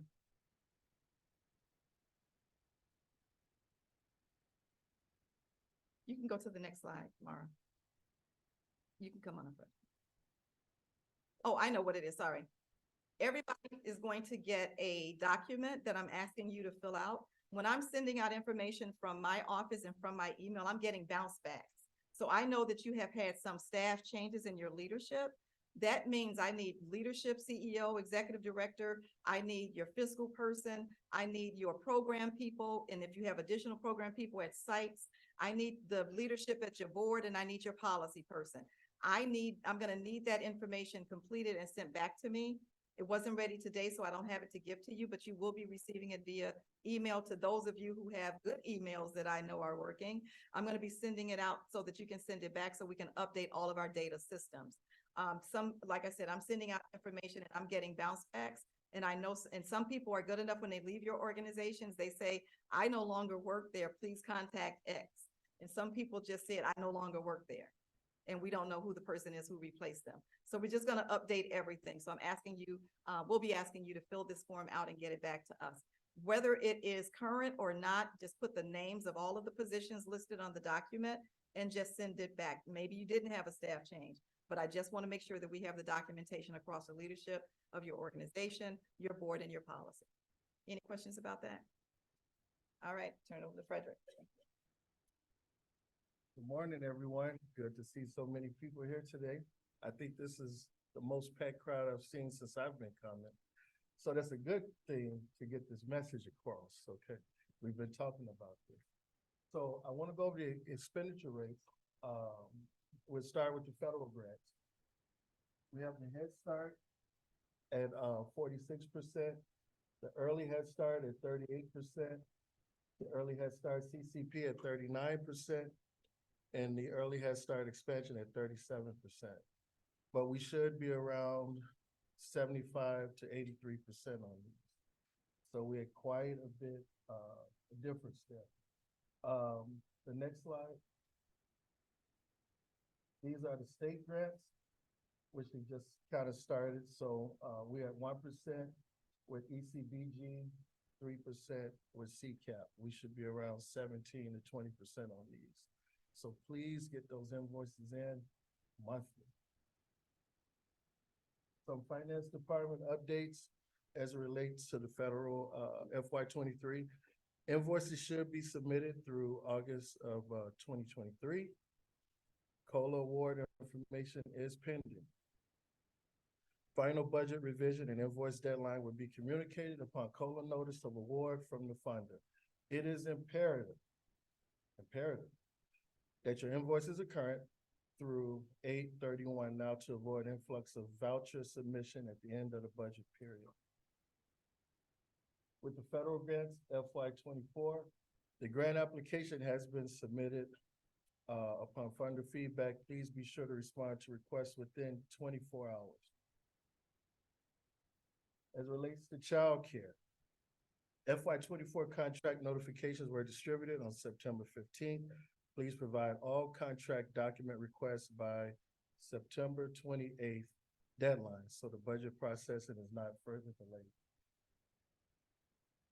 As it relates to PI/PFA, email notifications are being distributed as budgets are approved.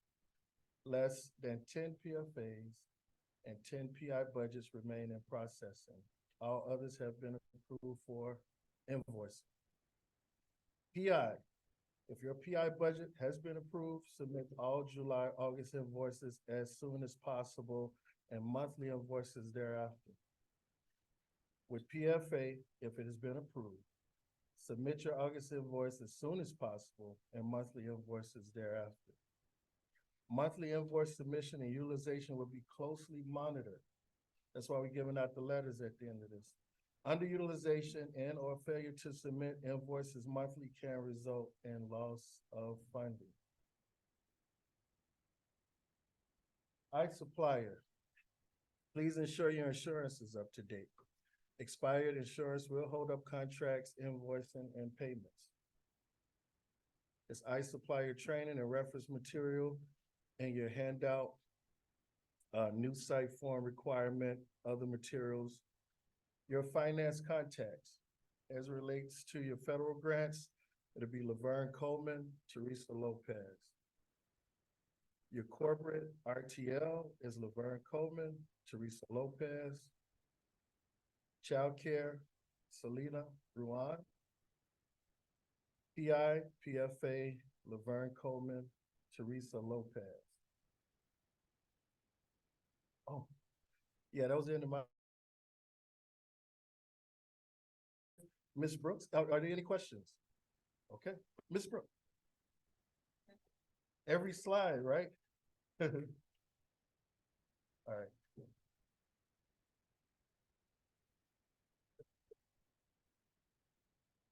Good morning again, everyone. I am Martise. I'm the Communications and Planning Supervisor, so I'll be quick and brief.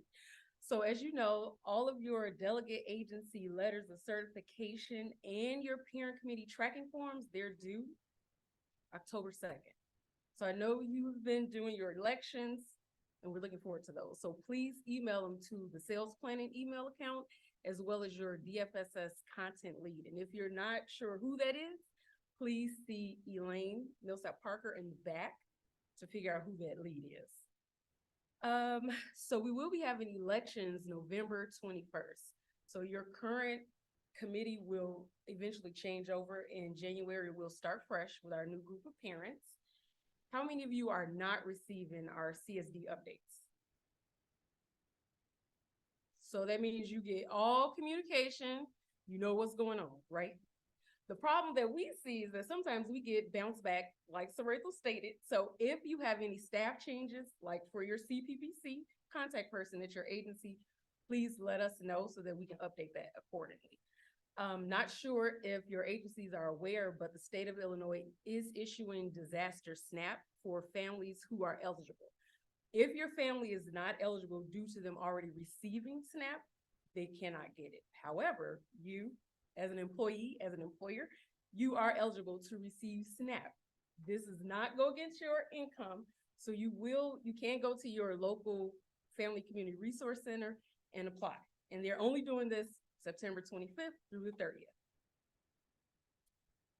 And then of course the website is there for you to go and check whatever your center is closest to. Juana?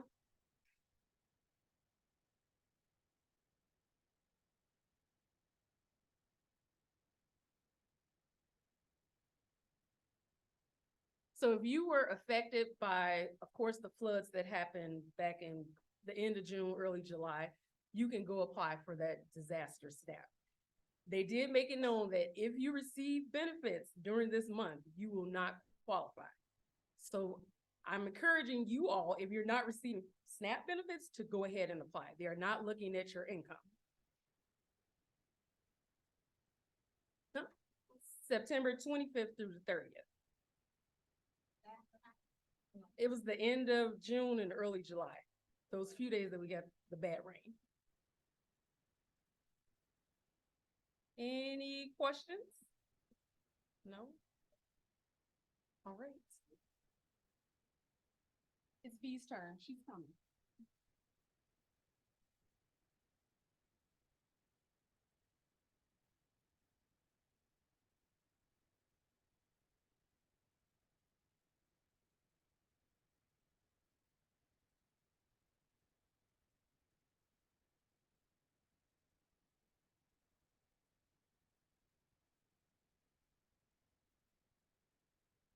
Good morning, everyone. All right. Just a few reminders. We did put out in the CSD update the two 23-24 HASAC meetings. That's the Health Services Advisory Committee. The first one for this program year will be on October the 25th at the Mayor's Office for People with Disabilities. They are located on Ogden, and it'll be from 10 to noon. We did also put in the CSD updates a reminder about us being able to collect those health agreements, the cooperative agreements that you have for health, nutrition, mental health, hearing and vision. We would like to have those agreements. We will be coming up on an FA2. We do not have the date yet, correct, Sarabo? We do not have the date yet, but we're preparing for that. And so I need you to send those cooperative agreements to your health FCE SSCs. And if you could just raise your hand, they're here in case you didn't get a chance to meet them. Mia's over there, Alyssa, Monica. Okay. And we'll have another person joining us soon.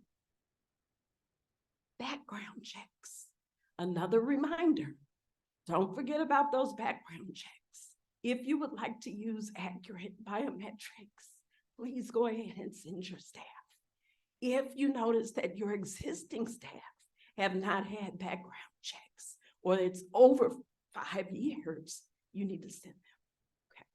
New hires, send them as well. 45-day training.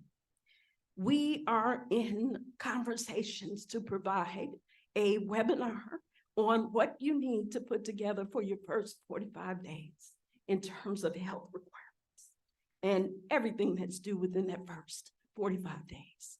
The 45th day, anybody know what that is? October 19th? Believe it's October the 19th. So we need to get that information in. That is for federal. Yes, thank you. Yes.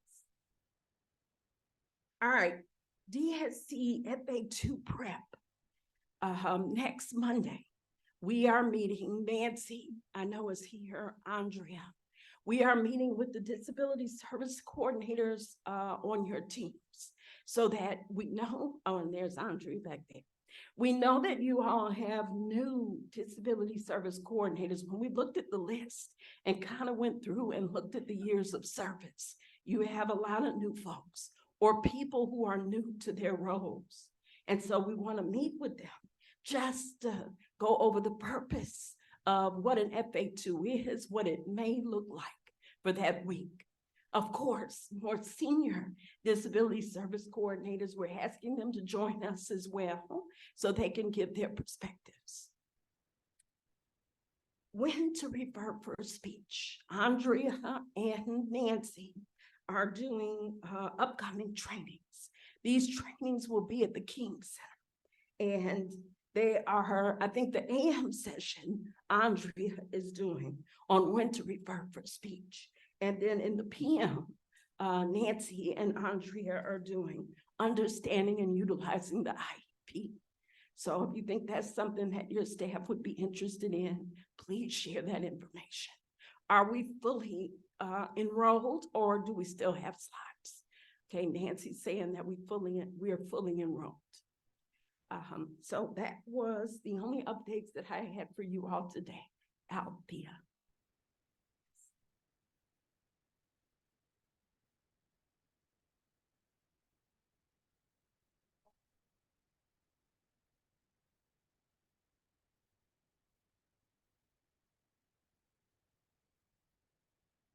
You do have hearing and vision. And in the CSD updates, what we provided to you was the CPS school sites, the days, the coordinator. They are accepting walk-ins. And so, but I would advise that you or have your parents get in touch with that coordinator at any one of those. I think there's a regional coordinator and it's on the list. But it has been in your CSD updates about what to do for hearing and vision. For those of you that don't know, we have one screener, one.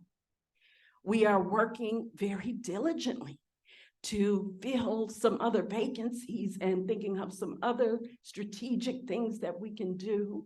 But because we only have the one, we have to allocate those services to Head Start. And our PFAs have access to CPS. Any other questions?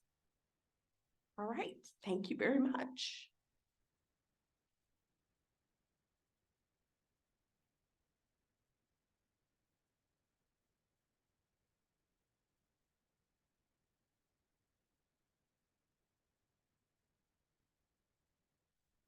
Hi, everybody. I think I have a lot of stuff on the agenda, so I'm gonna try to move through it and not hold you here for too long. But first of all, we have the enrollment numbers from August. Obviously, not every program was operating for all of August, which is why we see that that is falling off a bit. Also, some of the more with it among you are already saying we did not actually operate 1,489 Head Start spots because in August, because some of the programs, including the one here at Truman College, were not open during August. So that 88% is a little low. I think it would be 93 if we reflected only the slots that were actually operating in August. Still, Head Start is one of the bright spots here, as you can see, for our birth to 3 program.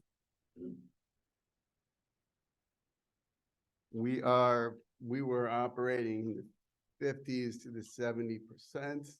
We do, especially for the federal funded programs, we are, as the whole country is under an enrollment mandate, we do need to work to get those numbers up and to reach full enrollment as quickly as we can.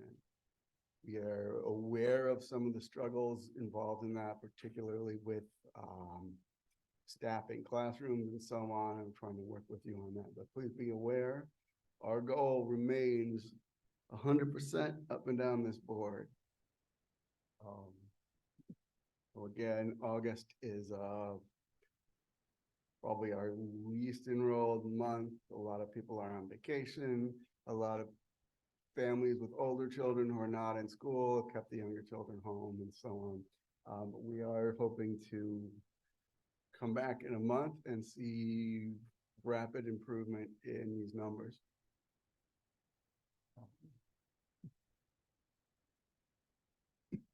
That's really what I have to say. Okay, speaking of enrollment, I know some of these things were covered earlier by Sir Ethel. Our deputy commissioner is a kind soul.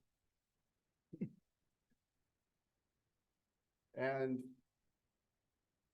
probably a little more gentle with everyone here than I would be if I were not on camera. So hey, you get a slight reprieve here. However, I do want to be honest and direct so that you know where we are standing, okay? So DFSS funds your programs, provide services, but it is not in the end our money.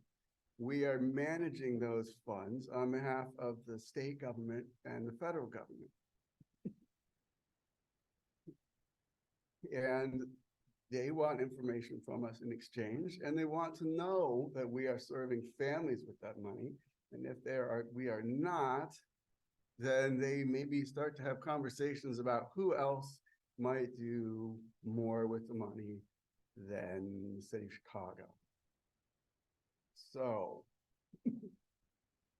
for our state funds, for the ISB reporting that we're working on, for the PFA and PI programming, we are in fact managing those funds on behalf of CPS because the state gives the funds to the local school district in every local school district in the state. This means that we don't get to decide who's enrolled. When I meet with all these different data teams and these different vendors, developers and so on, they're always looking around like which system for this piece of information is the source of truth. Really pompous expression. We used to say system of record. I don't know how it became source of truth, but that sounds a little too philosophical for spreadsheets. But in the case of ISB enrollment, that source of truth is not any of our systems. It's something that CPS manages. It's called Aspen. And CPS gets to decide who's enrolled in PFA and PI, and they're right by definition. So I'm just gonna say this. if you have a kid, I don't care how many years they've returned, they do not have a CPS ID. They are not enrolled in PFA or PI. The system is not wrong. You're wrong. You believe they were enrolled and you are incorrect. They are not enrolled. And that is how it is. So I'm just gonna start from there. So we need to put this information together. We need to make, at this point going forward, monthly enrollment reports to CPS, which are then rolled up and sent to ISB. The governor gets to see them, the mayor gets to see them, and these will tell everyone who was enrolled in PFA and PI. And if they're not in the system in the end, they are not enrolled. They are visiting your classrooms, they may be playing with kids who are enrolled, but they are not enrolled. And that is how it works. So, in order to count as enrolled, we also need to submit a specific set of information that will then be entered into that Aspen system. And we have been told again and again that information needs to be complete.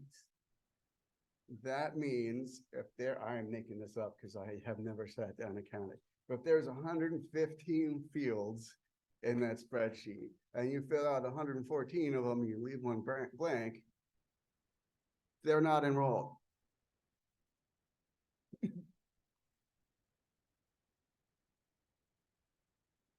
Okay. So a number of places, the way that you get, as we've said again and again, the way that you get a CPS ID, because we don't have access to Aspen, is we put that information in Schoolman. When the application has gone in there, it is passed through to CSD Cares most of the time.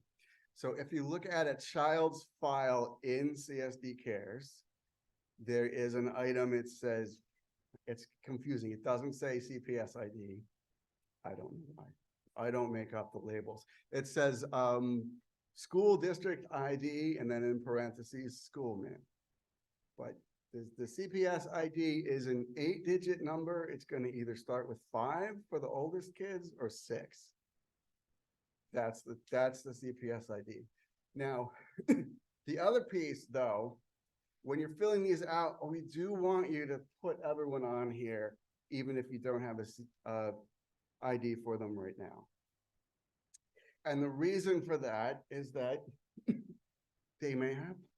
You will notice for the first round, we sent out information and a lot of people told us none of these children have IDs.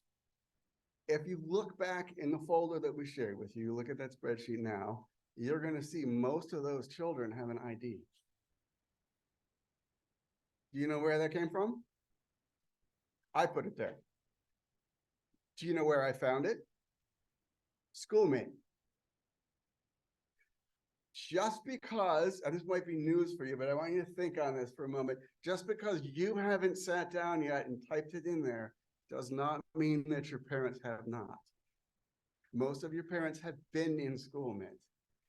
There was on the billboards, it was on the back of the bus, it was on the bus shelter. You're stuck in traffic, you look out the window, there's a big thing in front of you, it says what? ChicagoEarlyLearning.org. Everyone has been there in the last 2 years. Most of your parents have already logged into Schoolmate, whether you ask them to or not. The other thing about that is that, you know, I hate to like burst your bubble a little bit, but many times you were not the first choice of your parents. They went in and they applied somewhere else and they're on the waiting list and they walked in and they got a spot with you.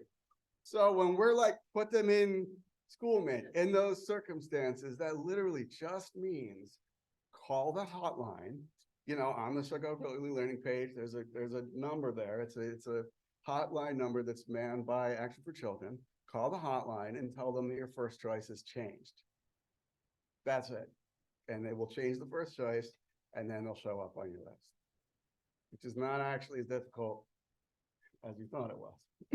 And this is not all cases, but I would say that 70% of parents have an ID in Schoolmate. They have logged in. Yes.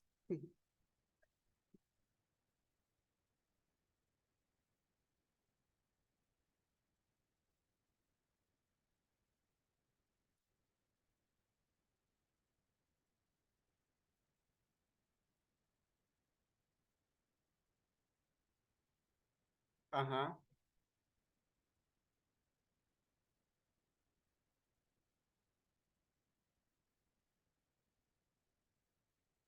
Yes.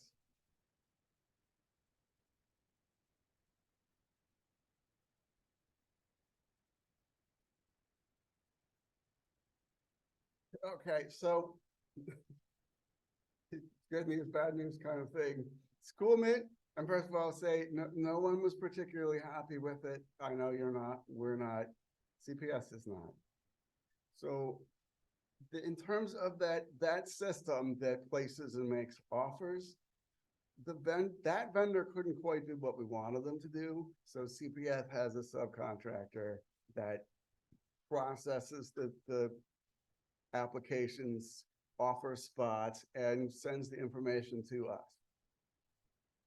And there's only a couple people that work for them, and we know them. So if they're stuck in Schoolmint, they should have sent the information, but didn't. Give us all the information you can, first name, last name, date of birth, Schoolmint ID, and send it to the CSD support, CC me, and we will nag them and they will push it through. But we're not gonna know it's stuck there. We don't have a report right now that tells us who's been on there for how long. So if they're not moving, send it to us and we'll call them and we'll make it happen. So sometimes it does stick. It is mostly in cases where it cannot tell if it's a duplicate or a new child. Yes.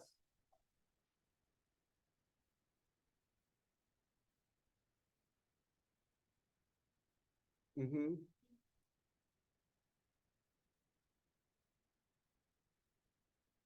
They need to, yes and yes, they need to go through Schoolmint. It will create a duplicate child, most likely. That's our problem, it's not yours. We still need them to go in, we'll have to fix that on the back end. We have meetings coming up about how to create a duplicate merging tool. So I can see we're gonna have a lot of questions here. Before I move on to that slide, I think we've been super, I mean, I haven't heard a lot about this. Does everybody have access to, is everybody working on populating the spreadsheets for the ISB movement? Okay, so I don't need to dwell on that. We need to have that next week. We have to report on Friday. So I really would like it if you could have everybody in there on Wednesday so we could clean it up and submit it. Yes.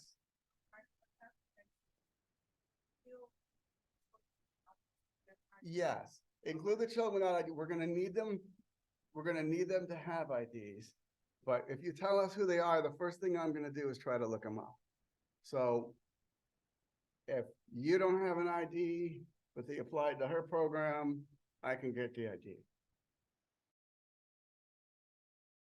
I want her to like move the application. The other thing with Schoolmint is that you need to have everybody who's enrolled represented in Schoolmint. Because if they're not there, they're not occupying a seat, the system is going to offer that seat to someone else and the parent is going to show up and you're going to tell them that you're full, and we do not want that. So either you have to make sure the application is correct, or you got to turn it off until it is. And in that case, you won't be able to enroll any new kids at all.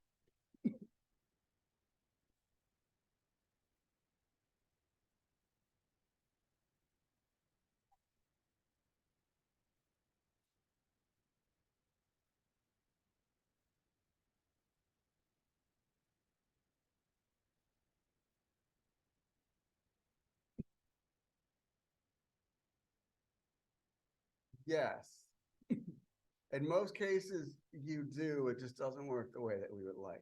So we're gonna look at each of these systems a little bit deeper, not a lot in the interest of time, but a little bit deeper, but I'm gonna do an overview here, and then we'll look at each of these pieces. Because what I wanted to do today is make sure that we can back up, because these things rolled out in different orders. We've had different conversations about them.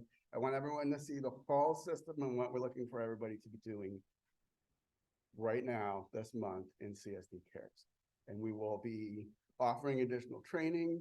I'm gonna have a webinar in a couple weeks, and then we will be having some clinics so that people come in. Yes.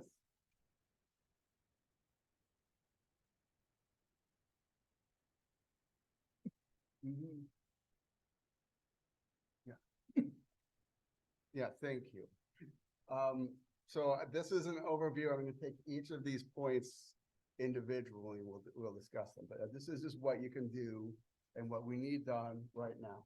So the first thing is we need all of the children who are enrolled in your programs to be in CSD cares, and we need them to have funding. That means the PI kids need to be identified as PI. The PFA kids need to be identified as PFA. The Early Head Start Child Care Partnership kids need to be identified as Early Head Start Child Care Partnership, et cetera. This is particularly true right now for the children in the ISB funded programs. This information doesn't just stay in CSD cares.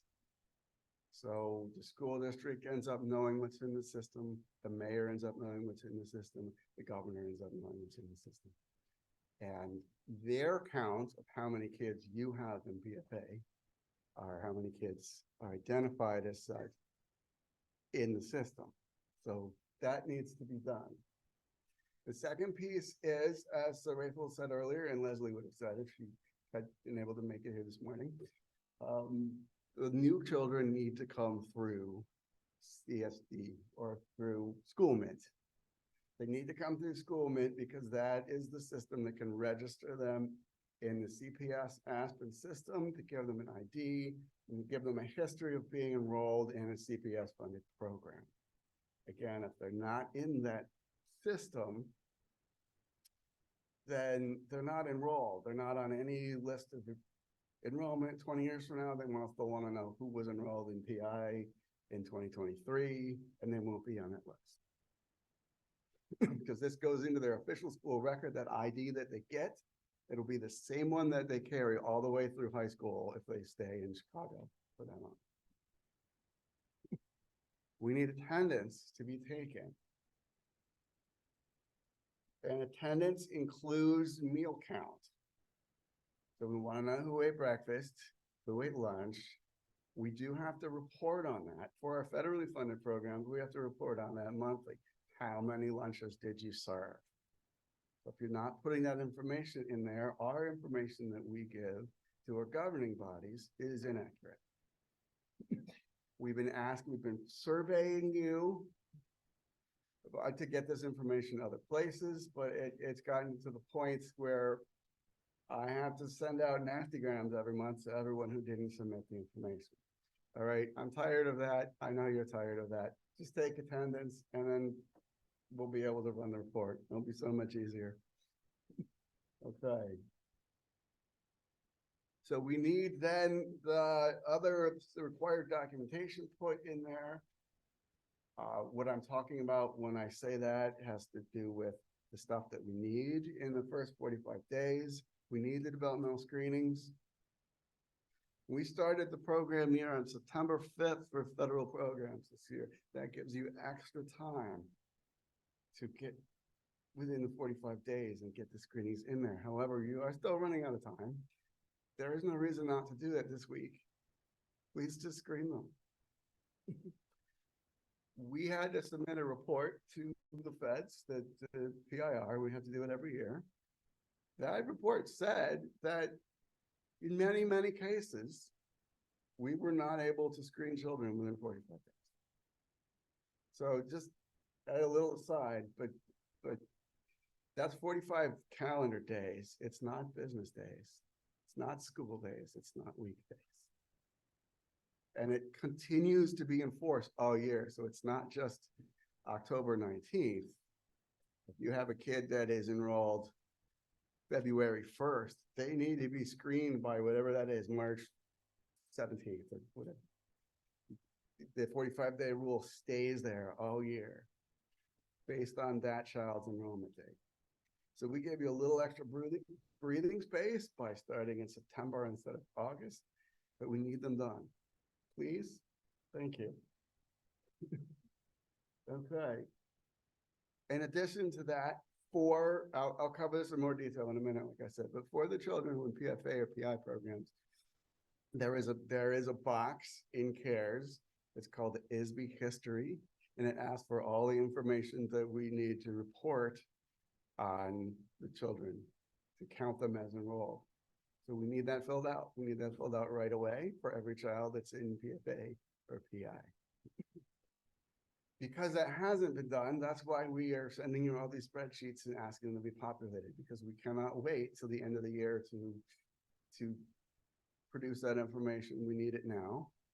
But going forward, the sooner that's adopted and those are completed, the sooner we stop sending you and sharing all these spreadsheets with you.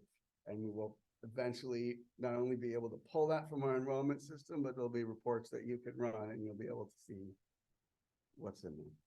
Okay. The other piece is, beyond what I'm talking about today, there will be new modules coming out. We are working on a number of things. I have beta tested a number of modules that I know are in process but have not been released. There is an HR module. It's just the rolling out of that is taking some time, but that is coming. There is a document module. You will be able to produce the HSEB, for example, from the system. I've tested that. It's not live yet, but it's coming. Other pieces will be coming as well. So as they roll out, we want you to buy into this. We want you to stay abreast of the training information that we post all the time in the digital hub, attend the trainings. And when you try to implement them and they don't work and you get an error message, we're asking you not to give up and instead to ask for help. Okay, I'll take these piece by piece. So here's the first piece. We want everyone enrolled in CSD CARES.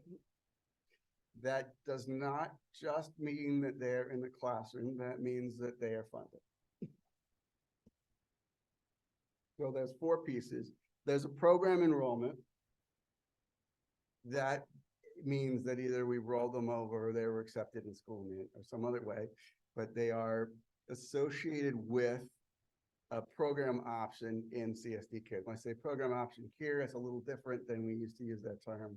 It means basically the 3 to 5-year-old center-based program at Truman. By the way, before I go on, I mentioned this a bit, but we are at a center. In addition to having a cafeteria where we can meet, we have children here at Truman College. I'm looking around. Is Dexter here? No. He's with the children. Okay.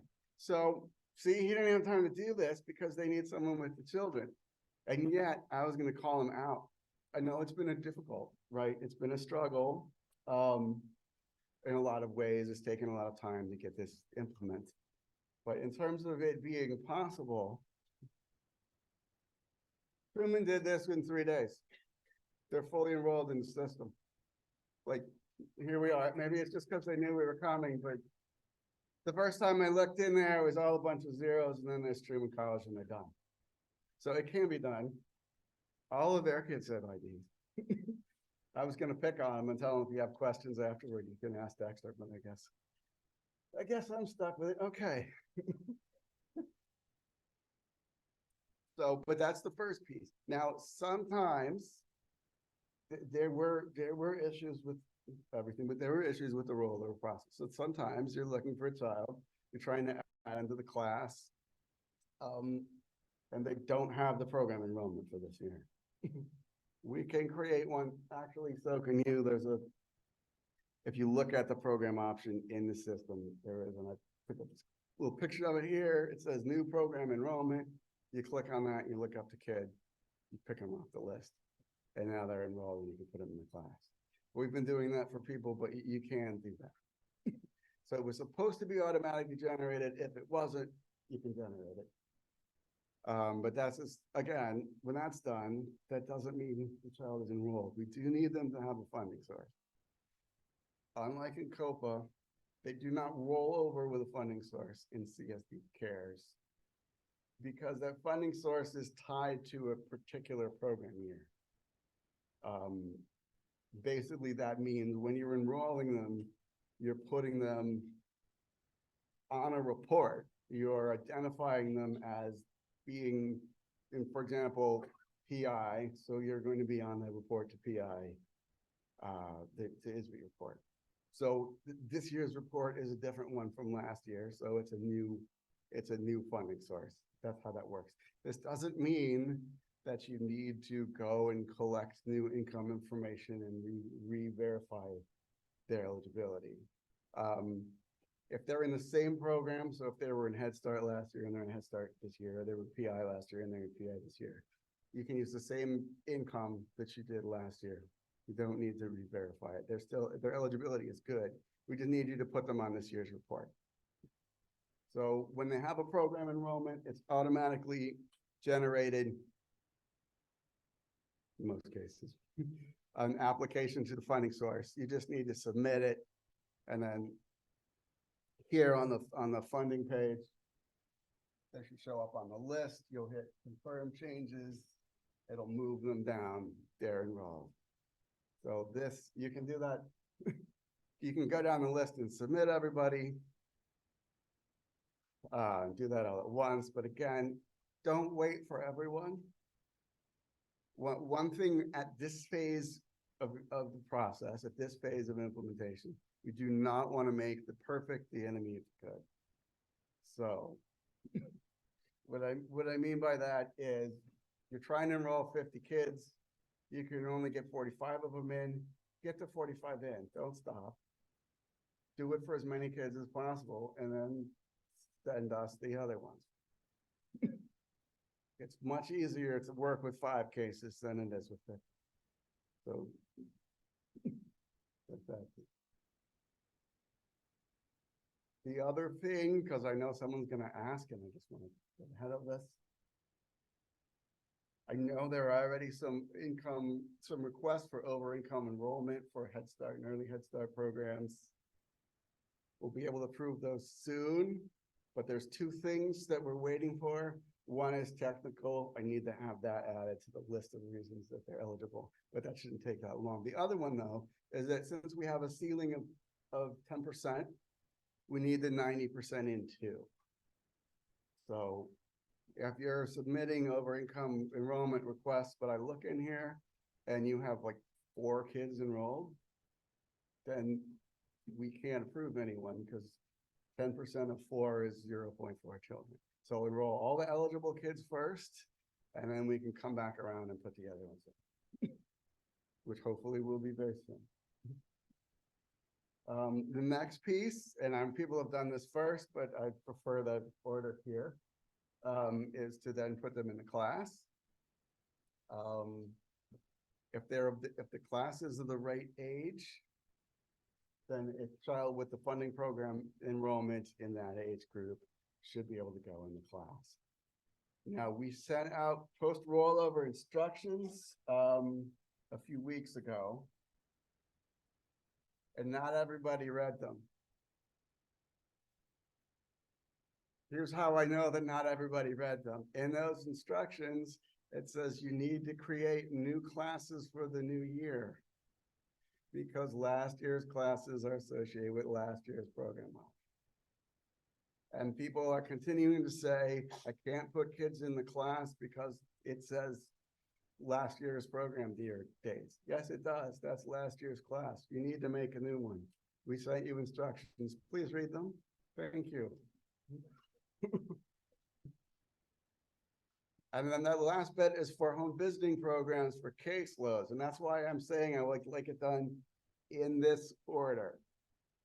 So caseloads are funding specific. So if a child does not have a funding source identified, they cannot be added to a home visiting caseload. That's because there are no mixed caseloads. You're an early Head Start home visiting, you're a PI home visiting, or you're a doula program, and they do not mix. They can't mix because the number of visits that are required is different between the different funding sources.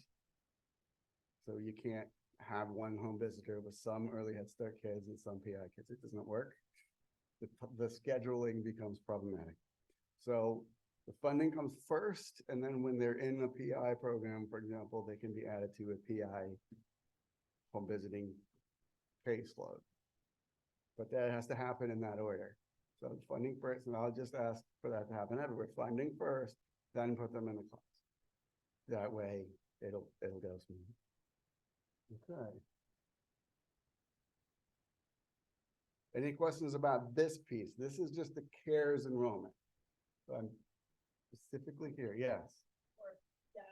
Department to change. When you put them into the partner program, it's step dated for the date, like. Yes. Is there a way True. to change it back? There is, there is. Okay. Yes, when you look at the list of funding program enrollment, so it's on that page. And then there's a list of everyone that's been funded and their dates. There's a little triangle next to each one on the left side. You click on that, little pull down menu. The only thing on it is edit. You hit edit and you put the real start date. I wish you could do that right when you fund it, but you can't. And that's because it doesn't want to ask in every case. And the system is actually set up for you to submit all the applications first and then go to that page. Just click the box at the top so all the children are checked and confirm changes and move them all in. Of course, you might not really be doing it that way, particularly if your site has several different programs of the same age group. So if you've got Early Head Start and Early Head Start Child Care Partnership, you can't put the kids in both programs. So you've got to pick, but there's applications to both programs that were automatically generated when they enrolled.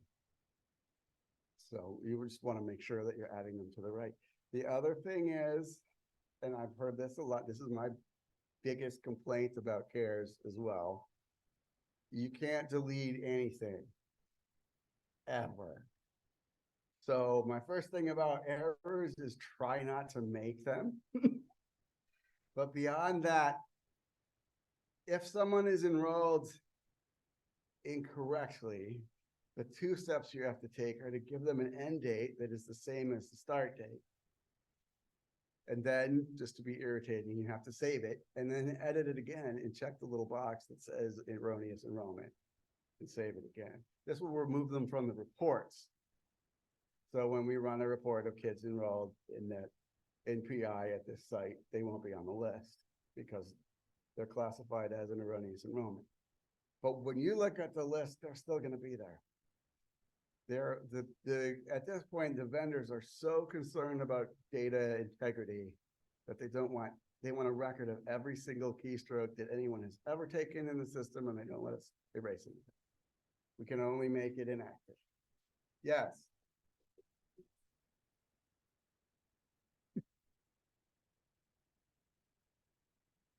I don't know, because I don't know why you would not be able to do that. So that's something, again, submit that, tell to CSD support, copy me, but I need to know what you want it to be called, what the age group is, and what the start and end dates are.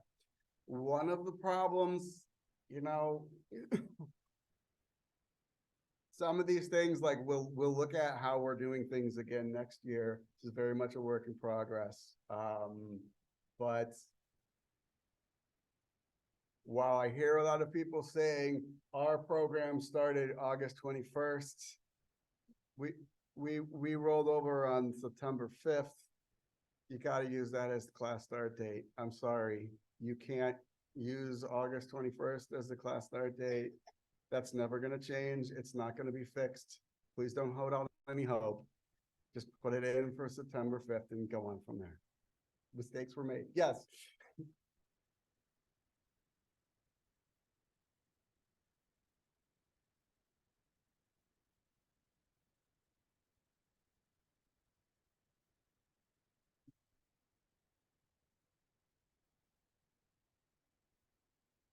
Yes. I've seen those. I'm not sure again what's causing that. If the if the application wasn't generated, it's just not working. I think it's out of batteries.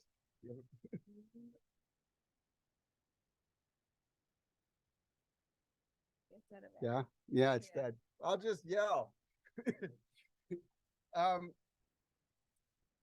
Anyway, if the application wasn't generated, we can do that. So again, send it to us, say, here's the kid, here's the birth date, this is the program, and it's not got an application, and we'll generate it.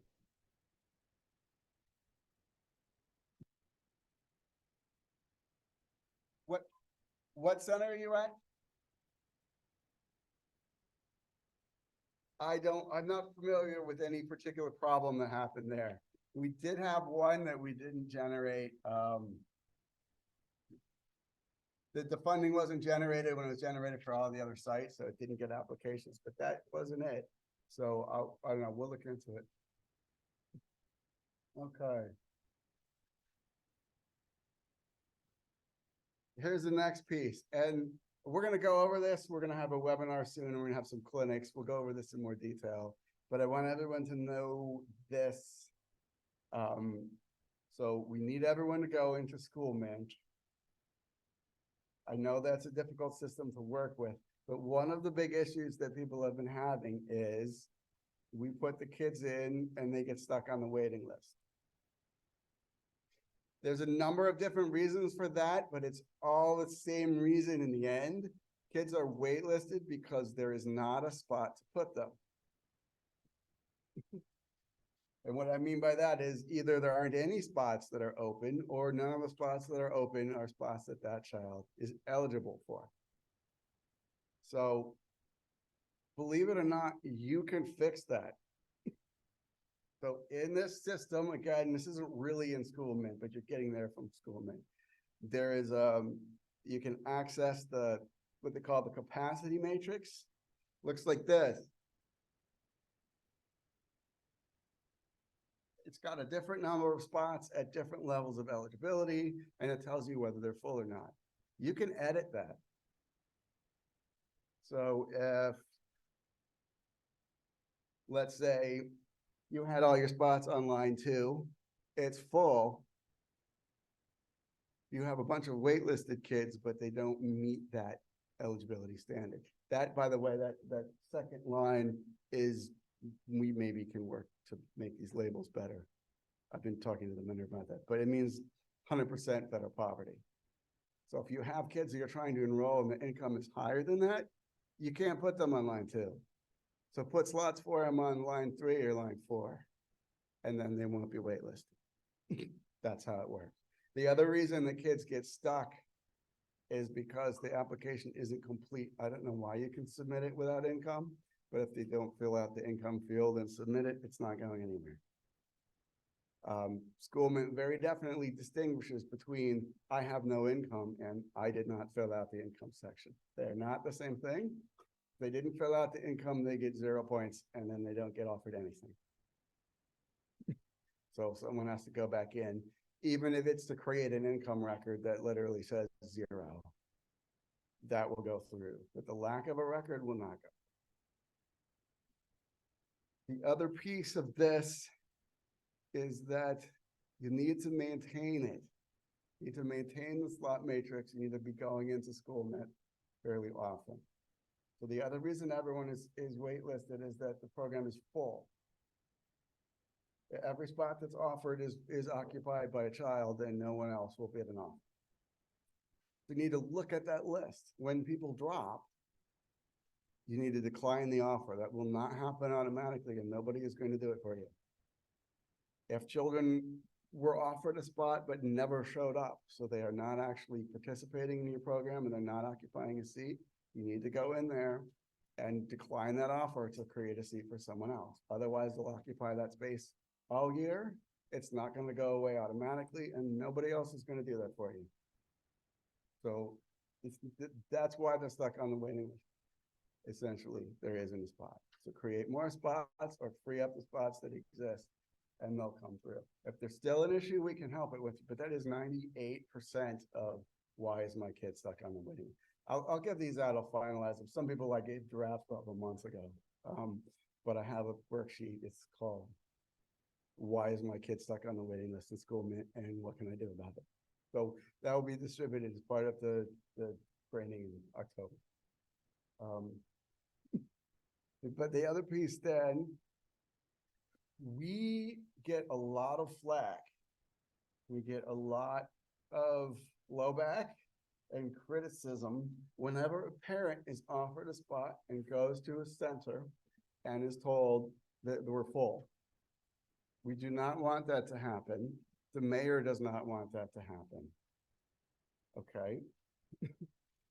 So if you have children that are occupying the slots, those slots need to be reflected in SchoolMint as full. If for the time being, you can't get all the children on there, you need to turn this application off until you can. You see this boxes?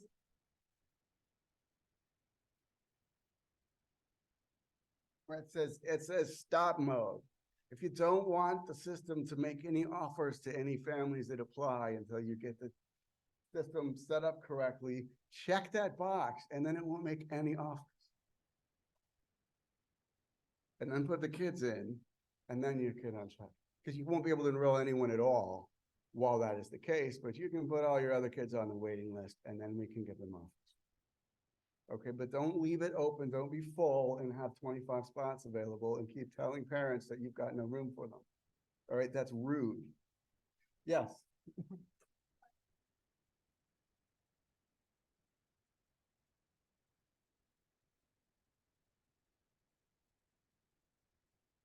It's an admin access, but every site that has a program available on the application has an admin user.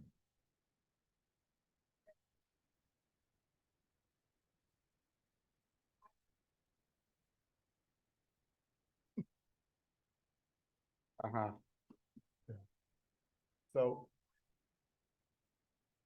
one of my frustrations with the system is that I don't have control over access like I did in COFA. I would send that request again to CSD support. They're very busy. I would copy Stacy. If she can make them do stuff. Okay. Okay. So the other piece though, SchoolMint is the only way that we can get more IDs. And I know a lot of people, I just appeared to magically give you a bunch of them, but I got them from SchoolMint. That's where they live. Okay. We want you to take attendance. I know everybody's not doing this because I run the enrollment reports and the attendance reports. There's a whole lot of zero. This is of the many functions that are rolling out slowly, we have struggled with. This works. This has worked for a year. Some people have been taking attendance since September of 2020. They've been doing it just fine. It works. Please take attendance. We want you to take attendance every day. We want you to take attendance every day by 10 in the morning. Okay? Because if you expected someone to show up and they did not show up and you don't know where the kid is that you were expecting, we want you to call the parent. Make a basic safety check. If you're federally funded, that is actually part of Head Start performance standards. We are also trying to figure out at the end of the year which children were chronically absent, because we've been in the past reporting on monthly attendance percentages, but there was a study, it was actually done here in Chicago on children who were absent more than 10% of the time in preschool programs and looked forward. And sure enough, those children were much more likely to have attendance issues and to drop out of elementary school and high school. So we are looking to have interventions early on to identify the issues that make attendance difficult for families and help address them, which means we need to know who they are, which means we need you to take attendance. every day. That's not that complicated. Also, I know there was some people that did this and some didn't in COPA. In the new system, we need you to mark the meal attendance. So even though we're asking in the morning, you can say, these kids showed up and these are the ones who ate breakfast. We do want to know who ate lunch and snack later in the day. Again, we are required to report on that to our governing body monthly. The other pieces, and we have been focused a lot on enrollment, and so we have not been able to go through the other modules in detail. We will be doing that later this year, but also say they're not, for the most part, terribly complicated.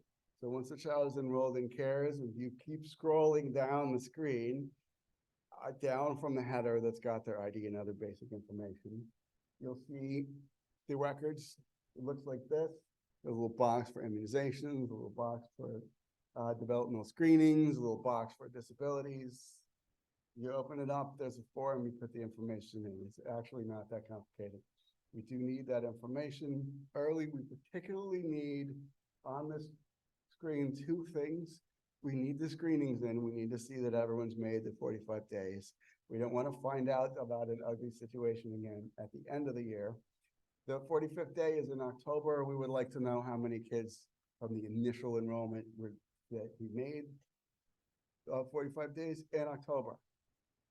So we want it in at the same time. If October 19th is the 45th day, like October 20th is the day I want to be able to look in CARES and see the screens. Okay.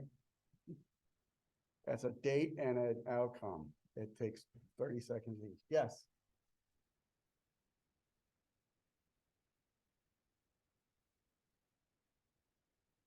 Mm-hmm. Yes. So okay, but I don't want to abuse that because when we were looking at the spreadsheets for the PIR, okay, we had some prior dates. So if you did a screening the summer before, that is before the 45th day, and it counts. On the other hand, we had some screenings in there and a lot. And the date was 2021. Those did not count. July is fine, last year is not.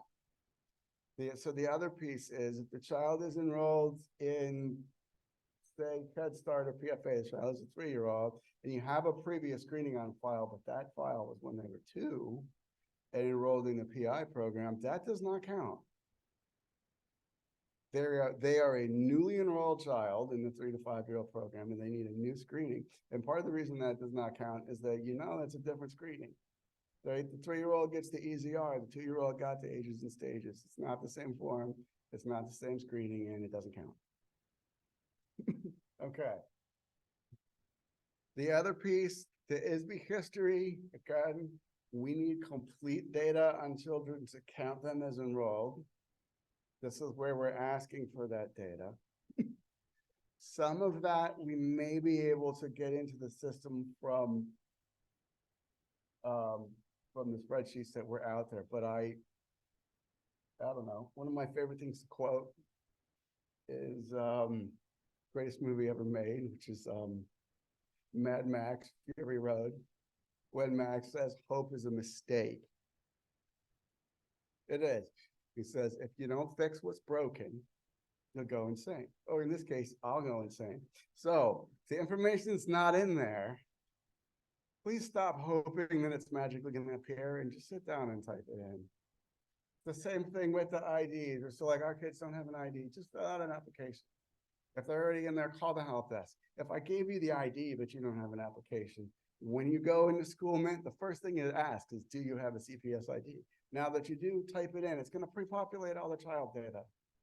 It's just going to ask you for like income and housing and a couple other things. Just do it, please. Thank you. Okay, the other piece is, yes.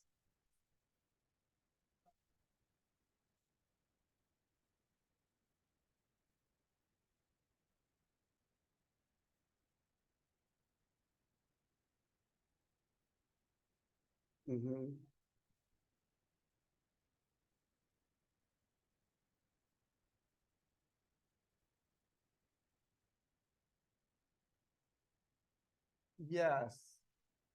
Well, we'll have to look at that. That is very confusing. Some of the other pieces like this are very confusing. What CSD Cares does, based on the child's birth date and the enrollment date, is look at the EPSDT schedule and decide when they should have screenings, like, and immunizations and physical records going back to birth.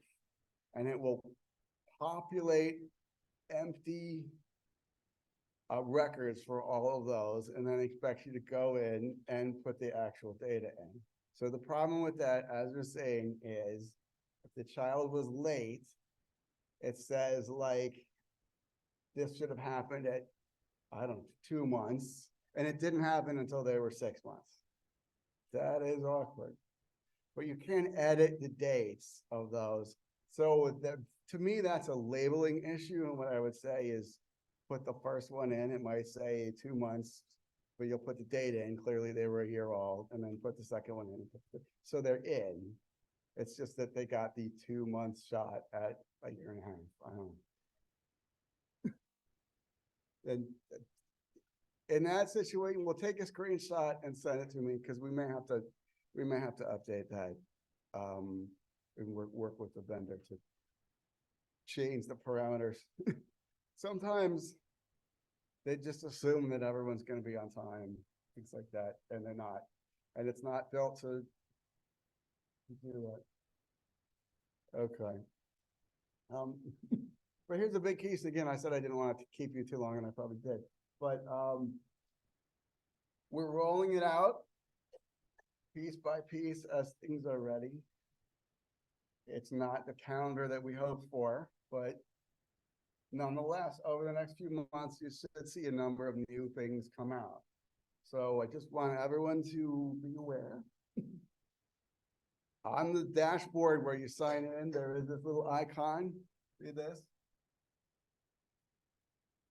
Everybody familiar with this? It's called the Digital Hub. When you click on that, here's what I want to change about it, because it, you know, every time you get fancy, I guess I call it, you start to lose people. So you click on that, and at first it looks like it comes to a screen, and all it is a screen that says CSD Digital Hub. Before you go anywhere else, scroll down. The next thing that you can't see on that front page looks like this. It says recent updates. So if there's new training, there's new training materials, there's updated training, the links are right there. Look at that, go there and review the new materials. If there's trainings offered, take the training. I know a lot of people would love it if my team can come out and sit next to you at your center and go through the whole process. I wish we could do that. There are 4 of us. We have over 200 sites. We don't have that institutional capacity at the moment. So we're going to move forward, try to offer more training options, but you need to review this material first. The other piece of that is we're very busy right now because we're trying to make these reports. So if you want to help with other stuff, fill out the spreadsheet and let us know it's done, and then we can move on.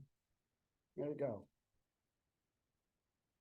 And of course, sometimes it is routed to me, but I am very busy. So I know I wish I could respond all the time if everyone is calling and emailing me directly, but I'm not the only resource. I have a great team, 2 of them are back there. In many ways, they are in many ways, they are more knowledgeable about this stuff than I am. They just don't like the limelight in the same way. But you channel everything through CSD supports, and it will get routed to the right people. I am told that the new help desk, which will do that more efficiently, can have all kinds of follow-up features and so on, will be online shortly. I don't know what that means though, but right. I mean, it could be next week. It could be Christmas. I do not know. I just know that I went to endless meetings about one and we went through all the different features and all the different menus and so on, and it's still not live. But I'm assured that it's coming. Anyway, until then, CSD support is your best link. They will route it to me, I guess. So if we have any other questions, yes.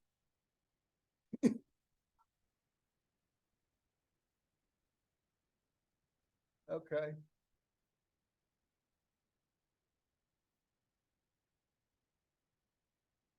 Uh-huh.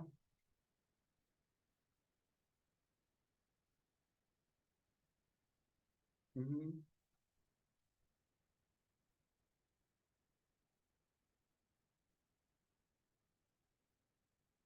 Yes.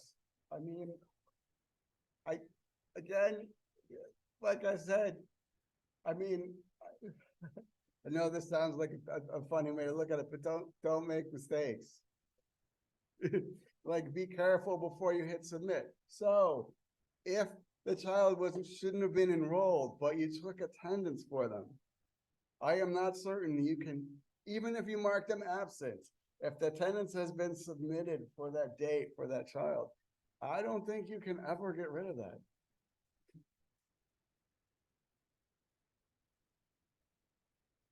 Mm-hmm.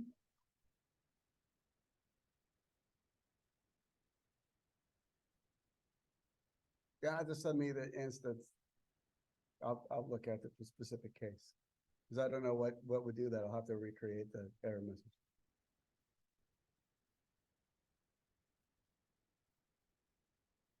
Again, I don't know. Because as far as I know, that should work. So if it's not working, you need to send me the error message and we'll investigate.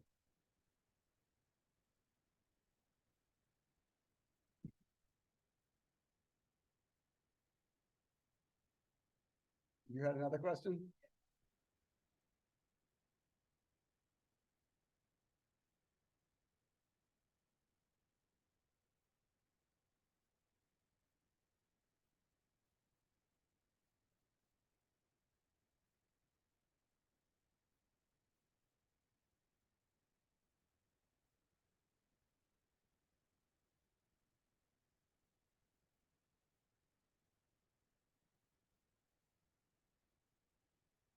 I quite agree. So. That's all. So we understand that it's frustrating. It's frustrating for you on your end. It's also frustrating for us internally. In particular for Craig and his team, because a lot of these issues are coming to our data team internally, and we're trying our best to navigate it. I'm not going to disagree with you that the system went out a bit prematurely. You're not wrong there. But we are in the state that we're in because we can't turn back. And, you know, if Saratha were here, she would speak to it that, you know, she had to leave for another meeting, but we understand your frustrations and, you know, we appreciate your patience and your diligence to work through it. There will be some instances like the one that you're mentioning that we may not have heard just yet. This is a system for you, but this is also a new system for us as well. So we're working internally to troubleshoot with you, but we also have an external vendor that is also supporting us through this process. So for that particular instance or any other instance that is you're stalled, you're frustrated, please escalate that to us. Even if you've already emailed it to csdsupport@cityofchicago.org, do it again. You need to CC Craig, you need to CC me. You're welcome to do that because we understand it is terribly frustrating. And for that, we apologize, but we're also trying to work through these nuances as well. So that particular instance that you just mentioned, you see Craig was like, I don't know, because so that should work. So we are relying on you guys to report to us when things are not working. It's frustrating, I know. Please don't stop reporting these things to us. Keep at it because again, it's new to you, it's also new for us, okay?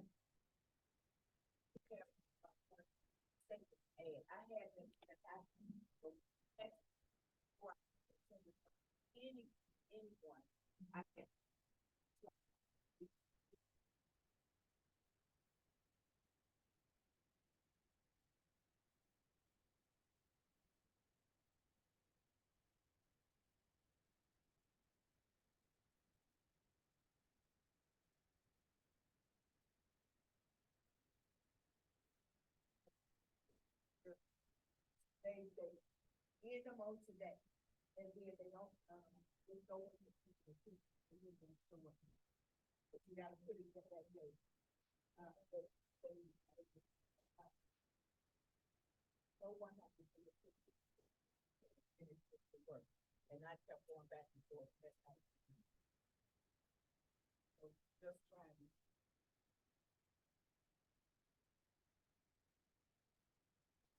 Okay, yes. It was. Yes. Thank you so much, Thank Craig. you, everyone. Please clap it up for yourselves. You made it. We understand that the meeting ran late.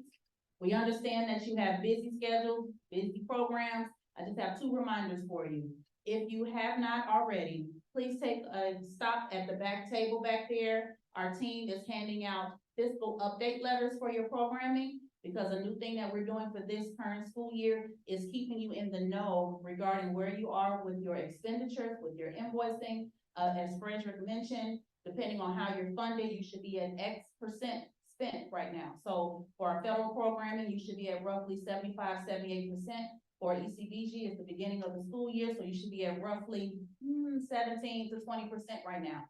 So we're providing letters to you to let you know where you are with your spending, and we're gonna keep these letters coming, okay, to let you know. That's one. Two, your comment cards on those index cards, if you can kindly place them in the brown box at the table over here near the door, because again, we are interested in your comments, your concerns as it relates to everything related to our new CSD care system. Are there any questions before we adjourn? Yes, ma'am.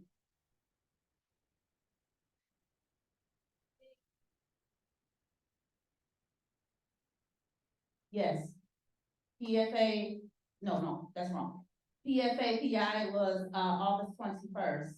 Head Start programming or federal programming was September 5th, yes. And we understand it's two different dates. We understand that's new. We understand all of that. But the hiccup came when, ECBG, CPS, determined an earlier start date. So we're trying to form an alignment between the different funding streams. But yes, there currently are two different start dates. Yes.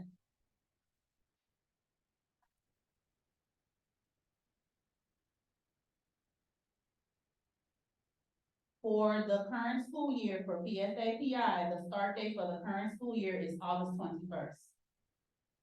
August 21st for the current 2023-2024 school year for PFA PI. And that aligns with when CPS also started. Yes.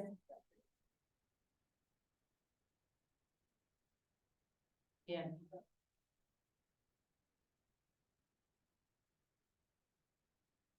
Yes, we understand that there's a bit of disalignment, and that's because this is a new nuanced type of situation that we don't have a concrete date for because of the two different start dates for the two different, so we are aware of that.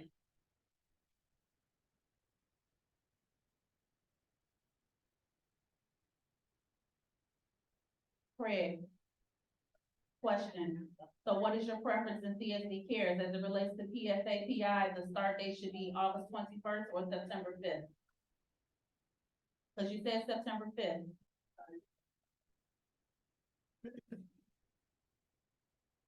Yeah, you can put whatever date you want on the spreadsheet, but we rolled the system over September 5th, so I'm pretty sure if you try to use a date earlier than that, you're gonna get an error message anyway. That's internal, we'll figure, but we'll get that clarity. So at this point, I don't know if it's possible to use a date outside of the date that we put in as the program. Right. One reason for that is that last year that ended on September 1st. So a lot of returning children have an enrollment. And if you look at like August 29th, that's within their enrollment date for last year. So they can also be enrolled in this year as of the same day. Yeah. So I don't know what else. Yeah. Yeah. We gotta figure that out. Yeah. Or not. So I know that may not answer your question, Ms. Lake. But In terms of the system may default to September fifth, however, on paper. ECBG, PSAPI started August 21st, federal programming started September. And then we will figure out the system glitch in order to ensure that the accurate start date is in the system, but for the sake of the spreadsheets, that's what you can do. I do have one caveat to that, though, and that is for 3 to 5-year-old programs for PFA programs.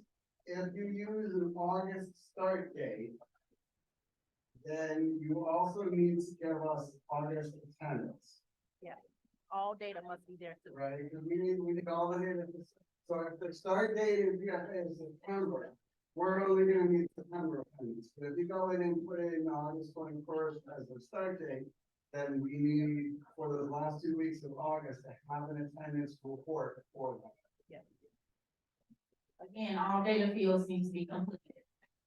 So whichever the start date, we need all attendance, we need all demographics, we need all that information to be attached to that child, according to their start date.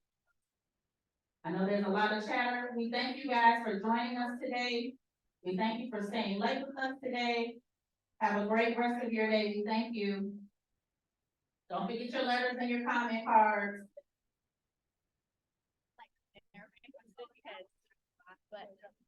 But we wanted to know that, so August 21st can be our start date if we did start that date, but on the system, it'll be September 5th as it is. We're trying to